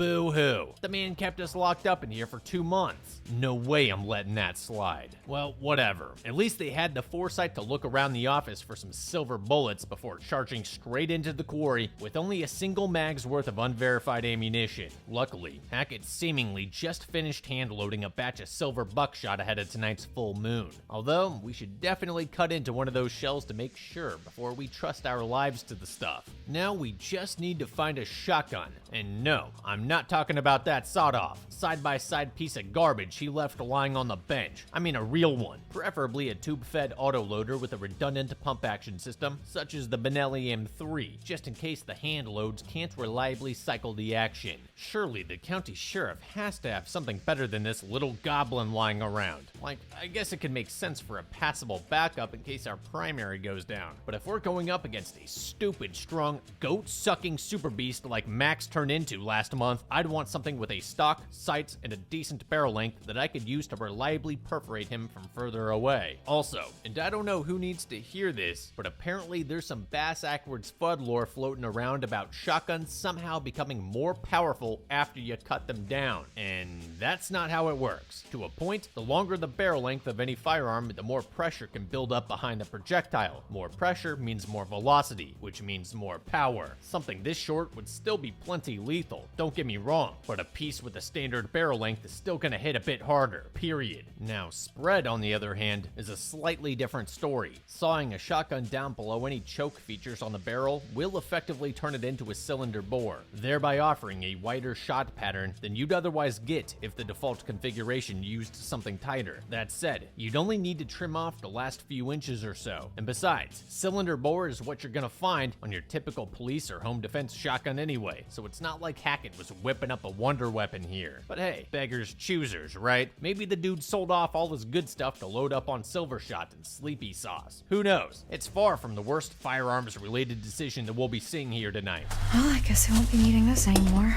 Excuse me? How the hell could you possibly know that? Sure, standard hollow points might not be enough to put old Chris down for good, but by the sound of it, the man's got family in the area that will almost certainly try to protect him, like the crooked law enforcement officer you idiots just left down in the basement. Knowing this, we should bring along all the firepower we can possibly get our hands on, silver bullets or not. In fact, we should even look around a bit more to see if he's got some kind of patrol carbine or something that we can bring along as well. Of course, before we go anywhere, there's still a pretty significant issue we're gonna have to address first, this being Max. We know the only way we can lift his portion of the curse is by wasting Chris while he's in creature form, which we can only do at night. Problem is, the moment Chris changes over, Max will too, meaning he's pretty much just a liability at this point. In that case, I think we need to completely reevaluate our timeline here. What if instead of leaving tonight, we lock Max back in his cell where we already know for a fact he can't escape? From there, we'll make sure the sheriff is properly restrained and separated from his equipment, at which point we'll hold up until morning when we know Max's condition won't be a problem. Oh, but then what about getting rid of Chris, you ask? Well, here's the thing. Tracking moon phases is kind of something mankind's really good at. We've literally been doing it since before recorded history. So, how about we wait this one out? Head back to civilization where we can look into constructing a suitable cage for Max, and then we come back out with even better weapons and planning and try again during the next full moon, or the one after that, or maybe even never. I mean, think about it. Max can only turn into El Chupacabra an average of 1 night per month, which they will 100% know about ahead of time. That means all we have to do is find a way to keep him contained a whopping 12 nights out of the year, and he'll pretty much be able to lead a completely normal life.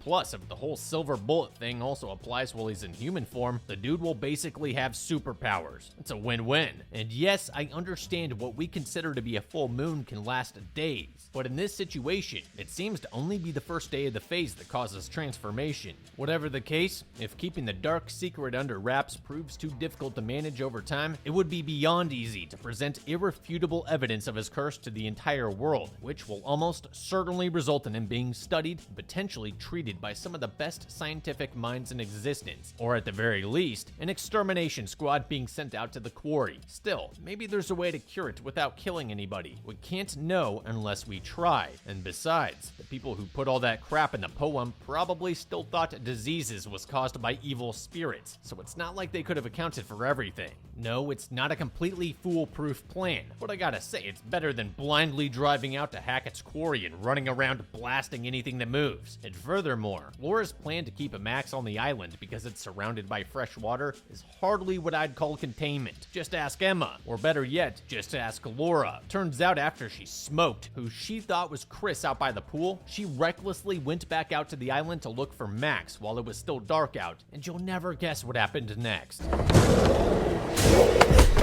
Well, would you look at that? The rhymes lied again. Or maybe she just shot the wrong Hackett, which I get she couldn't have known, but she was definitely aware going into this mess that there was likely more than one of them running around. Now, Laura has even less time to find Chris than before, as the struggle with Max left her wearing a nice little love bite that will undoubtedly cause her to chupify as well. In hindsight, it probably wasn't such a great idea for us to have her show it to the others, but given she's all but begging them for help right now, it seemed better to be upfront about it rather than risk them finding out later and potentially turning on her. Either way, she probably should have backed up a bit before the big reveal to keep Ryan from so effortlessly yoinking her sawed-off away. We don't have much time.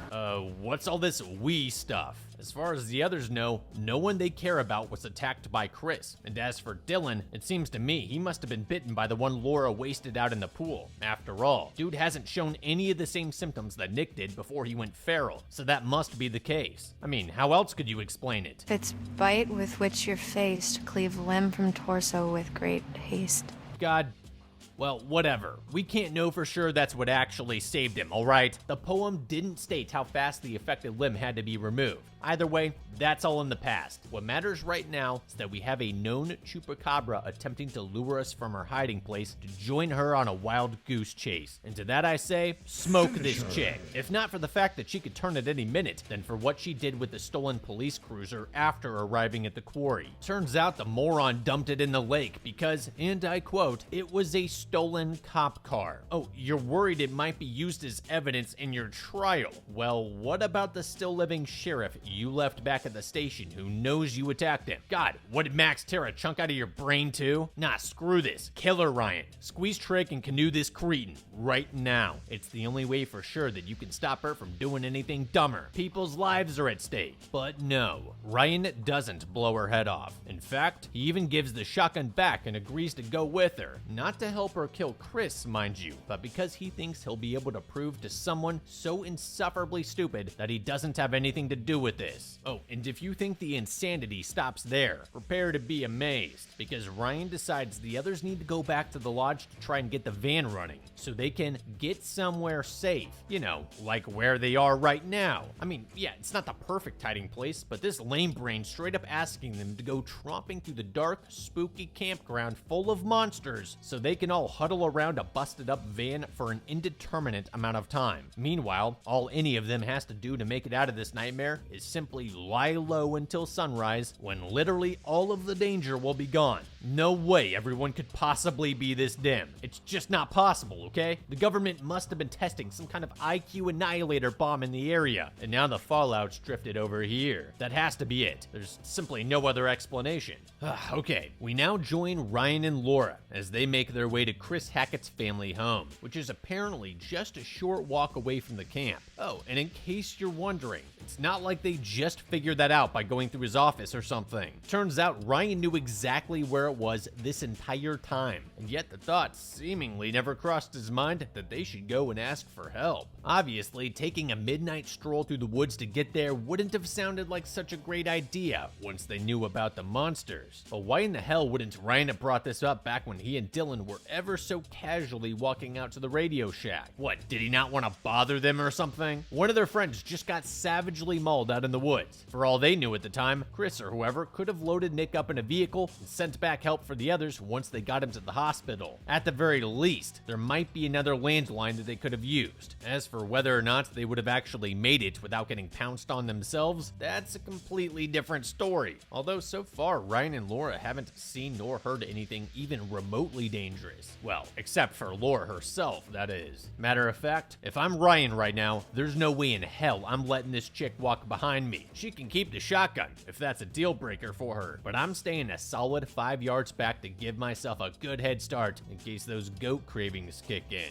Ultimately, Laura and Ryan make it out to the Hackett's property line without any trouble. However, it's not exactly clear how they're supposed to actually get to the house itself. That said, I get the feeling we probably shouldn't be taking the direct approach anyway. All those coils of barbed wire running along the fence line give off serious get off my property vibes. And while Chris Hackett himself would likely recognize Ryan walking up the driveway, there's no telling whether his relatives are the type to shoot, shovel, and shut up without hesitation. There's a bunch of shape-shifting monsters running around after all. And of course, this is all beside the fact that Laura knows exactly how far the man's family is willing to go to protect him. Did she honestly think that they'd let some visibly armed stranger walk right in and blow his head off? No way. She wouldn't even make it up the porch, much less through the front door. The way I see it, the only chance they have of getting inside this dump alive is either by cutting their way through the fence and sneaking in quietly, or stumbling upon some kind of secret passageway. Fortunately for our heroes, fate intervenes before they have to find this out the hard way. Careful, it's gonna go. Wow, now that is a lawsuit waiting to happen. You think maybe it'd be a good idea to cover up the giant pit of death with something a bit more robust than just a few rotten planks of wood. Plus, from a security perspective, this is a massive gaping hole in their perimeter, as the cavern below appears to run directly beneath the property. I mean, the least they could have done is filled the water with ill-tempered mutant sea bass, in case the infiltrators got creative. Oh well, I guess as long as it doesn't lead to a completely unsecured trapdoor in the living room, it's not such a huge deal, right? Nah, that would be crazy. And speaking of crazy, Laura's condition's rapidly getting worse, or should I say better. As Ryan points out, the bite wound on her forearm has suddenly healed, along with her missing eyeball. And while I'm sure the return of depth perception will be a useful asset going forward, this also means they don't have much time before she pops like a balloon. Until then, all they can do is press onward through the crumbling old mining tunnels in the hopes that they still lead back up to the surface. Although, judging by the sound of angry chupacabra noises echoing from further up ahead, I'm thinking it does. Oh yeah, there's also the fact that this place still has functioning lights, despite the mine having closed like a century ago or whatever. Clearly this passage is still getting some kind of use, and yet both Laura and Ryan continue loudly spouting off half-baked quips as if it's totally impossible that they might run into someone or something. And sure enough, the passage eventually lets out into a makeshift prison that is very much still in use. Turns out this is where the hunters dragged Jacob off to after trapping him out in the woods earlier, and he's not the only one. Gotta say though, the freak down at the end seems a lot more docile than any of the others that we've encountered so far. Perhaps it simply resigned itself to its fate as the Hackett's new plaything, or maybe it's something else. What was that? Hilarious. I'll say, especially since there was a bright yellow sign right above the door that reads Danger Electricity. At any rate, it seems Jacob's grown quite tired of his new accommodations and wishes to leave. Understandable, I suppose. We'll do the guy a favor and spring him to help pad out our numbers. After all, it never hurts to have another meat shield we could toss at the monsters once things get dicey. Question is, how do we go about this? According to Jacob, the guys that trapped him down here operated the doors using a breaker box on the opposite wall. Seems a little overcomplicated given the simple lock would probably suffice, but whatever. At this point, I'll take anything to break up the monotony of these idiots stumbling around trading crappy one-liners all night. Unfortunately, whoever set this contraption up wasn't nice enough to leave us the instruction manual, so I guess we'll just have to wing it. Now, let me see. The switches are numbered 1 through 4, but the doors only show 3, 5, and 7. In that case, I'm thinking we just have to add the switch numbers together to get the sum corresponding to whichever door we want to open.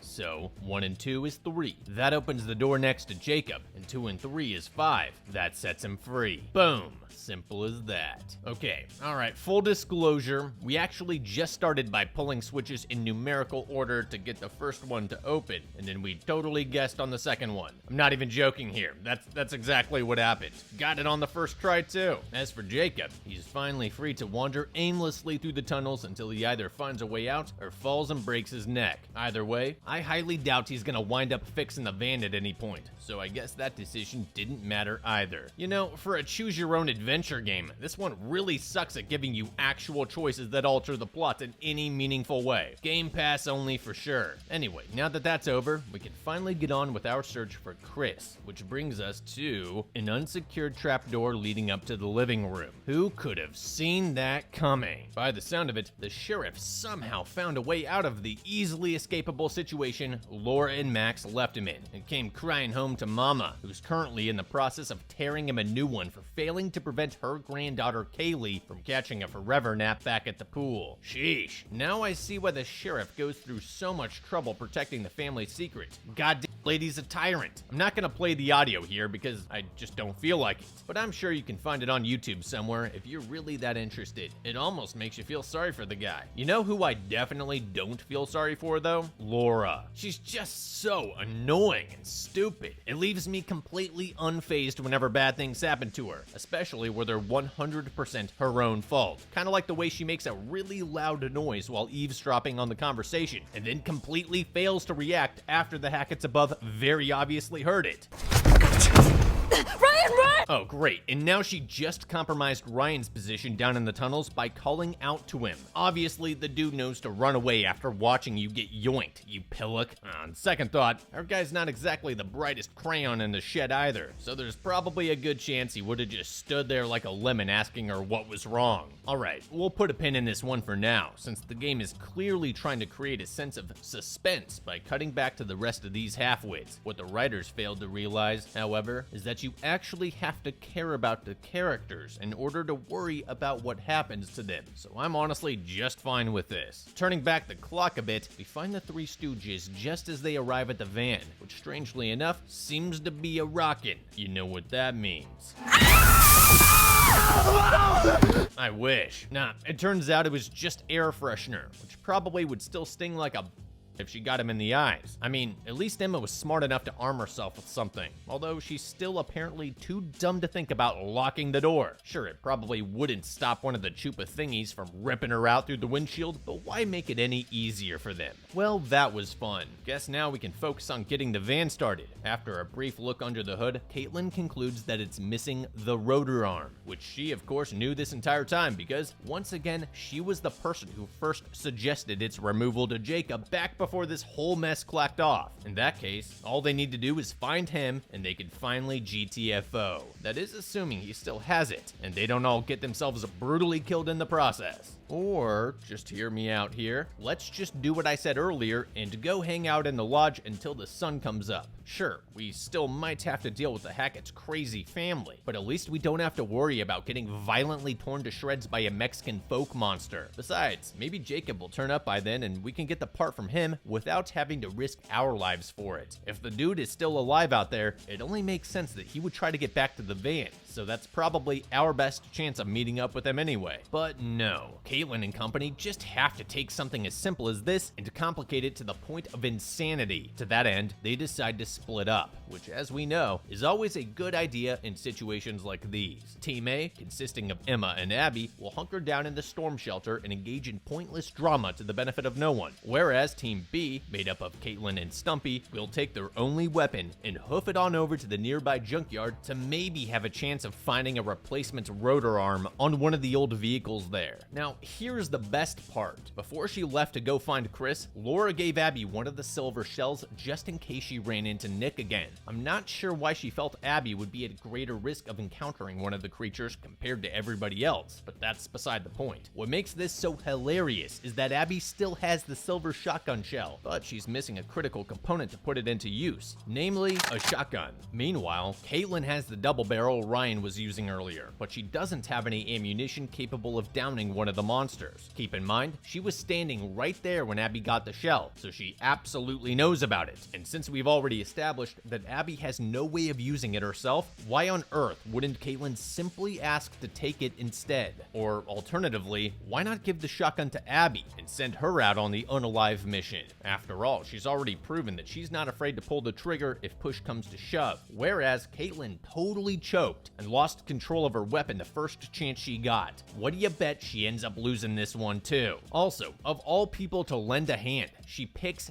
Dylan? Are you serious? If anyone should be down in the bunker right now, it should be him. Both Emma and Abby are capable of digging through crap in a junkyard, and, at least in the case of the former, we know for a fact she can be trusted to hold her own in a pinch. All this is to say, they have not set themselves up well should things go south in the junkyard, which they almost certainly will. But once again, it's entirely out of our control, so all we can do is sit here with jaws clenched and watch as these two morons march blindly into the unknown. Unfortunately, their horrible deaths will have to wait, as we now jump back to Laura, who's currently being dragged across the floor by her hair. Not sure why she wouldn't use this sawed-off in her clearly unrestrained hands to simply blow the old crone's face off, but I suppose she might be worried about wasting precious silver ammo on unworthy targets. In that case, it sure would be nice if Laura had another firearm that she could fall back on that was specifically intended for dealing with human aggressors. Man, I wonder where she could have found one of those. Well, I guess I won't be needing this anymore. Ultimately, the ensuing struggle ends with our hero desperately fighting for control over the weapon, and since we know that disarmament in situations like this almost always results in someone being shot by their own gun, the belligerent grandma leaves us with no other choice. Cool. Just goes to show you that firearm retention saves lives, and sometimes also takes them. Get training. As for the remaining Hacketts in the room, the sight of their wife and mother being violently disfigured by the point-blank shotgun blast leaves them both temporarily stun-locked, just long enough for Laura to make her escape. However, things don't go quite so well for Ryan, who had just been hauled in by Billy Bob at the worst possible moment, and now he has a hunting knife in his ribs. Lucky for him, he manages to slip away via the nearby dumbwaiter before the others can finish him off. And believe me, it wouldn't have taken much. All they'd really have to do is yank that massive hog sticker out of his side and watch him bleed out. This is why we chose to ignore the following button prompt to remove the knife, as the blade itself is likely stopping up the flow of blood. Not only that, but based on the length of the object and the angle at which it was inserted, it's likely that one of Ryan's lungs was punctured as well. In that case, pulling it out now could potentially create a sucking chest wound, which, if you didn't know, gets its name because they suck. I mean, sure, it'd be nice to have a weapon of his own for when the scumbags inevitably hunt him down, but that won't matter if he's already dead. Besides, if that happens, he'll know just where to find it. In the meantime, the #1 priority should be getting out of this place as quickly as possible, and to that end, I say we bust out of one of the nearby windows and retreat into the forest, where they'll have a harder time tracking us down. Granted, Ryan probably won't be going anywhere too fast in his current state, but every second he spends poking around Kaylee Hackett's old belongings puts him at even more of a disadvantage. Remember, this is their house, and as such, they almost certainly know every single inch of it. Ryan, on the other hand, can only map it out as he goes. Knowing this, it's doubtful that he'll be able to find a suitable hiding place they won't think to check, so we might as well just cut straight to the part where we run for our lives. Of course, once Ryan spots Larry the Cable Guy thundering down the hallway, it's already too late, which is why we should have gone for the option to block the door and buy ourselves more time. Martin, God damn it, you're ruining our perfect run. That said, if we're forced to pick between hiding in the armoire and crawling under the bed, I'd rather go with the latter. Yes, it is still terrible, but at least there's a chance that we can dip out the other side once the big bad goes to look. Taking the other option would only leave us cornered, and since fighting back is pretty much impossible right now, that wouldn't go so well for us. And yet, by some miracle of inbreeding, Ryan's pursuer neglects to check either location, and instead turns his back on the open room long enough for our guy to slip out the back door and block the path behind him. You can't hide from me!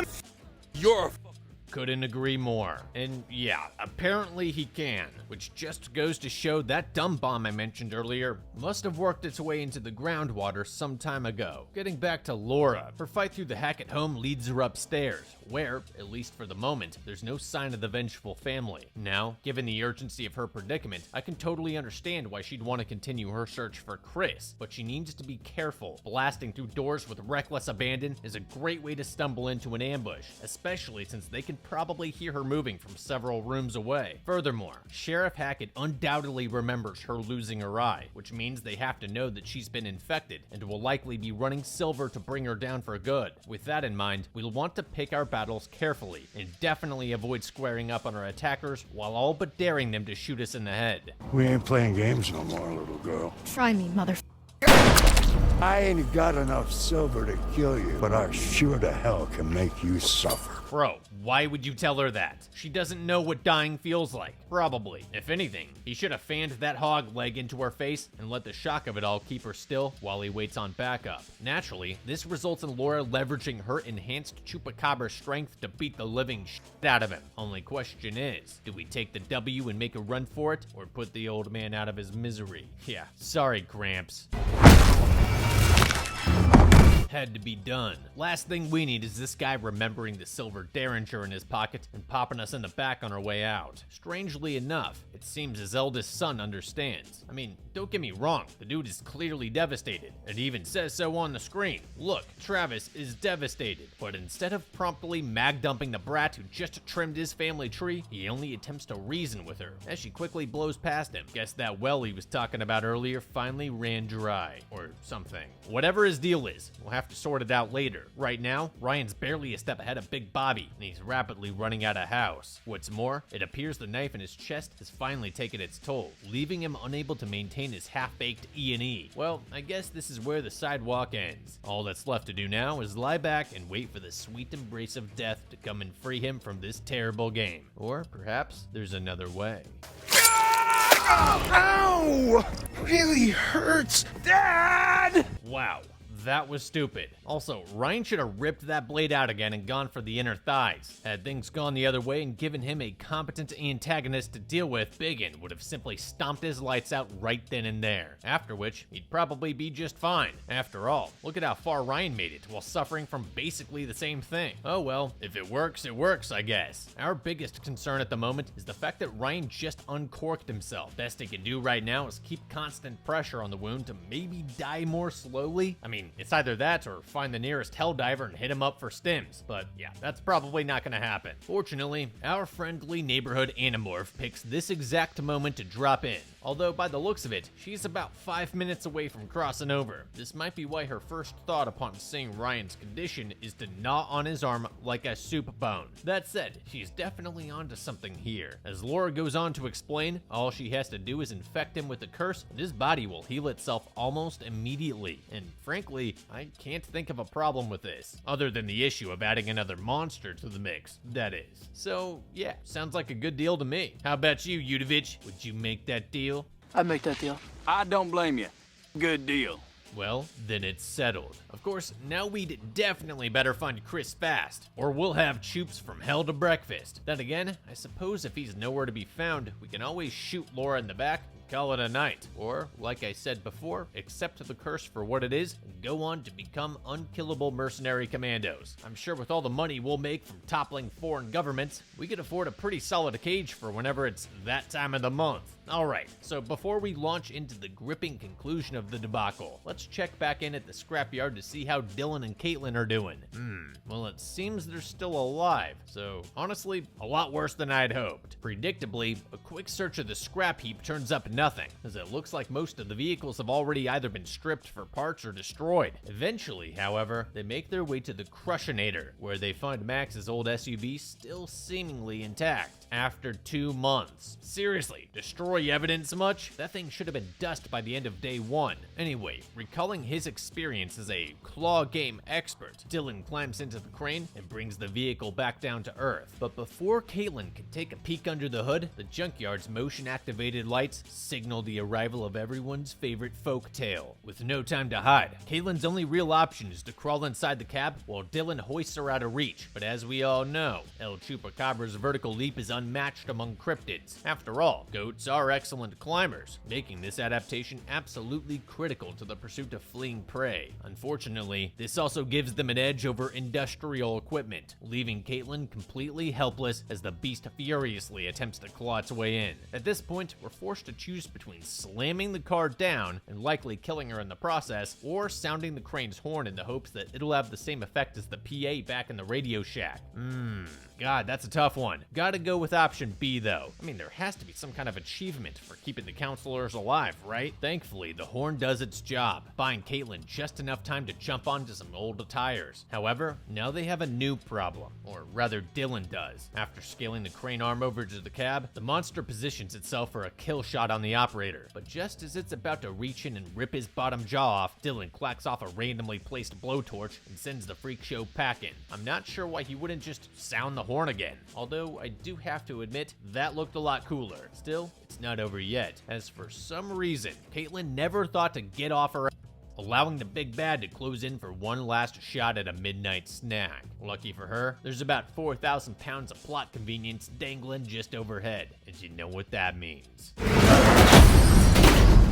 Blammo! Who needs silver when there's twisted metal? Of course, doing this also just rendered their whole trip out of here completely pointless. So now they'll have to schlep it back to the lodge empty-handed. But in the end, it was all about the friends they made along the way. Now, back to Hackett House. Having already searched the rest of the place top to bottom, Lauren and Ryan arrive at the attic to wrap things up. You know, it just occurred to me that they could have simply set the house on fire and waited around to see if anything popped out of the wreckage. Then again, this house is massive, so that probably would have been a bit too much to keep track of between just two people. Also, Ryan probably would have thrown a fit about it. Well, it was just a thought. Anyhow, it seems that won't be necessary, as chained up in the darkest corner of the room, they find none other than, well, there's no way of knowing whether this thing is Chris or his older cousin Steve.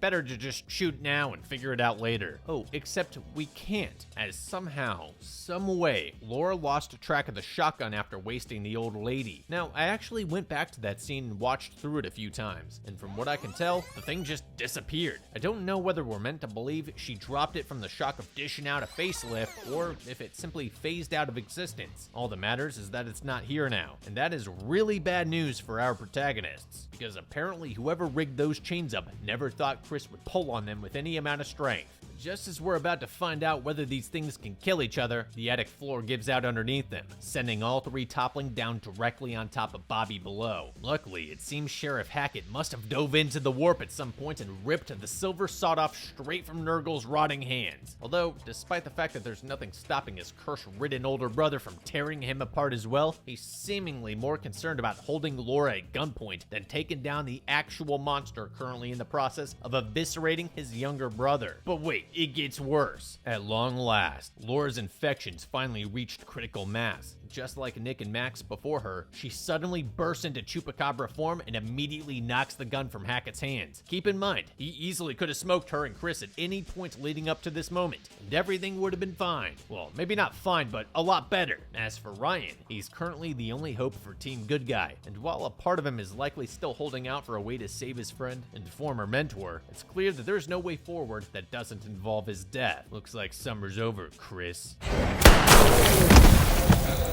Jesus, dude, what are you, playing with your feet? You're lucky you hit anything at all right there, the way you were swinging that thing around. Credit where it's due, though. You definitely got him, and not a moment too soon. The surviving Hackett bro was about 2 seconds away from stabbing Laura in the neck with a shard of silver mirror. So I guess now all that's left to do is go find the others and live happily ever after. Right? Wrong. This nightmare ain't over yet. We're going into overtime. Much to Laura's horror, it turns out Chris wasn't the big cheese after all. Although, to be frank, I don't don't understand why she would assume that to begin with. I mean, did she actually think the first ever Chupacabra in existence was a summer camp host in his early 50s? That doesn't make any sense. No, according to the sheriff, this whole mess started after Chris's son, Caleb, was bitten by an escaped circus freak named Silas 6 years ago. Caleb then bit both Chris and Kaylee, thereby setting into motion everything that's come to pass. As for the rest of the Hackett family, they've spent every full moon since hunting the so-called White Wolf. El Blanco.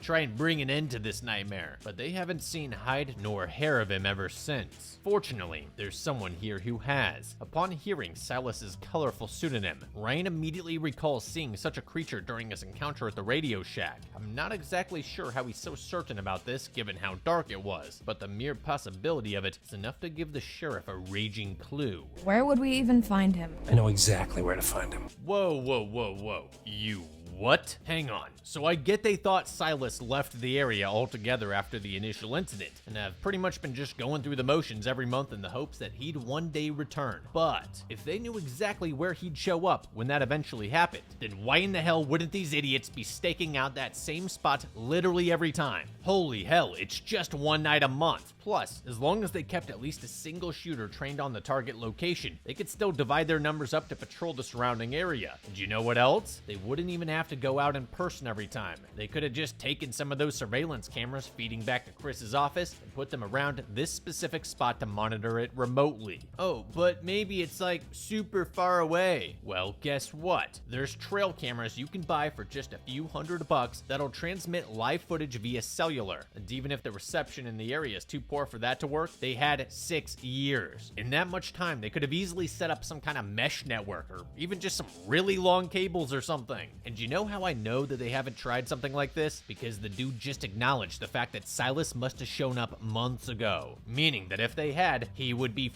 dead, and none of this would have happened. Oh my god. Something else just occurred to me. The whole time Chris, Kaylee, and Caleb were infected, the sheriff, their brother and uncle, who knew about their condition, had direct and unmitigated access to the jail where he was able to keep a pair of 20-somethings locked up entirely unnoticed for 2 consecutive months. Why wouldn't he have just locked them up in there every time? Last I checked, there was at least 3 different cells in that place. And once again, 6 years. If the conditions in there weren't suitable for that initially, you would have definitely had time to make some renovations. This mess, all of it, 100% of it, is entirely their fault. We find out later that Kaylee was the one who originally set Silas free because she is a god-bleeding heart moron. Chris never should have been able to bite Max in the first place because the frickin' jail exists. And the whole Hackett family is completely brain dead because they knew where Silas would inevitably show up this whole time, and yet still never bothered to look there. Dude probably never even left. I mean, this is so stupid. We absolutely did the right thing by wiping out most of the Hackett bloodline. My only regret is that there's still 2 of them left. And at this rate, it's looking like we might wind up saving their lives. First things first, however, we need to wrap things up with the rest of our characters. We'll start with Max, since his situation's by far the easiest to address. Having suddenly snapped back from the Chupaverse, it's clear his portion of the curse has been successfully purged, meaning Chris really was the one that bit him down in the storm shelter. I mean, that wasn't necessarily in question at any point, but there were technically 2 other potential changelings that could have been responsible. Besides, given how ferociously Chris fought before getting his, it's a little hard to believe Max survived the encounter in the first place. It'd honestly make more sense for him to have been attacked by someone smaller, like Caleb. That is, assuming the size of his monster form is a reflection of his normal stature. As for what to do next, the answer is simple. Just put on some women's clothing and wait patiently on the island for the sun to come up. Or, at the very least, for Laura to come back and get him. Otherwise, they could very well end up stumbling around the quarry looking for one another, thereby increasing the likelihood one or both of them gets infected a second time. After all, Max has no way of knowing whether there's still more Chupacabras screwing around out there, so why even risk it? Fortunately, this time around, the game actually gives us a chance to make the correct choice, so that's exactly what we're gonna do. Now, let's move on to Caitlin and Dylan. For some reason, they decided to return to the lodge's main floor and instead of simply going straight back down to the bunker where they left Emma and Abby. This is stupid for two reasons. Number one, the whole upper floor is entirely uncleared. And as Caitlin herself points out, the rainstorm outside will keep the freaks from moving around in the open. Instead, they'll probably try and seek shelter somewhere. You know, like the lodge. Seriously though, a nice dry building with plenty of available access points. This place is probably crawling with them by now. And for reason number two, okay, there is no number two. It was just a really bad idea to come here. And of course, this horrifically poor planning is further compounded by Caitlin's insane decision to, and I quote, find a vantage point. As if the final confrontation with Team Creepazoid is going to play out like a tower defense game. Remember, literally all they have to do to survive this ordeal is post up somewhere safe until sunrise. They do not have to kill all the monsters. They do not have to find an escape vehicle. This means the best possible move that they can make right now is to find a sturdy interior room, barricade themselves inside, and then sit on their remaining hands and do absolutely nothing. Oh, and just wait until you see what this chick's idea of a proper fighting position looks like. She just walks up to the narrow second floor landing and stands right out in the open with her back to the thin glass windows. Erwin Rommel, everybody. Anyway, let's check on Abby and Emma. Should we go find the others? No, we're safer in here and it's nearly morning. Yep, they're fine. And Jacob's currently huddled next to a big rock, completely distraught over his failure to patch things up with Emma. Honestly, it's not where I'd want to be right now, but it's still probably a better position to be in than the one that Caitlin picked. Guess we'll find out, and it seems we won't have to wait long. Something's coming down the chimney, and it sure as hell ain't Santa Claus. Oh no, what happened? Did the wildly unpredictable monster not slowly walk into the kill zone like you had hoped? Yeah, let's also not forget, Caitlin still doesn't have any silver ammunition, making this entire failed ambush completely pointless from the very beginning. All they can do now is make a run for the nearest defensible room while doing their best to slow their pursuers' progress. Problem is, there are none. Not on the upper floors anyway, something which a pair of camp counselors like Dylan and Caitlin would have had to have known going into this disaster. Our only choice now is to either bail out the third story window in the hopes there aren't more of them out there, or slowly and meticulously walk across one of the rafters to reach the opposite landing. Wait, no, what are you doing? That is a terrible idea. Huh, well okay then. I mean, my thought was that the rain outside might deter the beast from following. Plus, from what we saw earlier, there seemed to be a covered porch wrapping around the lodge that she could have landed on without fracturing her pelvis. It's not over yet, however, as Caitlin and Dylan reunite on the second floor before descending back to the first, where the Chupacabra is. This doesn't seem like it's gonna turn out well, especially since, once again, neither of them has the means to properly defend themselves. Luckily, Abby and Emma are on top of it, perhaps realizing just how stupid it was to not simply give the silver shell to Caitlin in the first place. They proceed to pound on the door from inside Hackett's office to draw her attention. Now, look, I know I said we don't necessarily have to kill this thing to make it out of here, but at this point, I honestly don't see these two getting away from it in one piece. Knowing this, we decide to have Caitlin run over to the office, while Dylan seeks refuge in the nearby kitchen. And as it turns out, this was exactly the right move. With the monster focused in on going after Dylan, there's nothing to stop Caitlin from swapping in the silver shell and lining up the shot. Adios, muchacho. What? Bro, you missed. No, obviously you didn't nail him. Look at what just happened. Okay, so clearly Martin really wanted Caitlin to die. And while I can certainly understand this sentiment, this does completely ruin our chance at saving all the counselors. So, yeah, great going, dude. Honestly, if he was gonna get anyone killed, I would have thought for sure it'd be Emma, since she reminds him of his ex. Guess the poor still thinks he can win her back. Pathetic. Oh well, it was pretty cool. Let's just hope Caitlin's mangled remains will satiate the monster's bloodthirst long enough for Team Laura to finally put an end to this. And on that note, we join our heroes as they speed down the country roads in Chris's old pickup. It's still unclear where the sheriff has taken them, but with sunrise less than 2 hours away, they're rapidly running out of time to find their missing prey. Then again, like I said before, it's hardly the end of the world if Silas turns back into human form. In fact, it'd probably make him easier to find. Just look for the bloody naked dude stumbling through the forest. At that point, all they'd have to do is drag him back to the police station and brutally torture him for another month until he changes back. Boom, problem solved. And in case you're worried about mistaken identity, according to the sheriff, Silas suffers from albino. albinism, which only about 1 in 18,000 people deal with to varying degrees across the United States. I'd say that probably makes him pretty easy to spot. Hey, there he is now. How the hell are we gonna find him?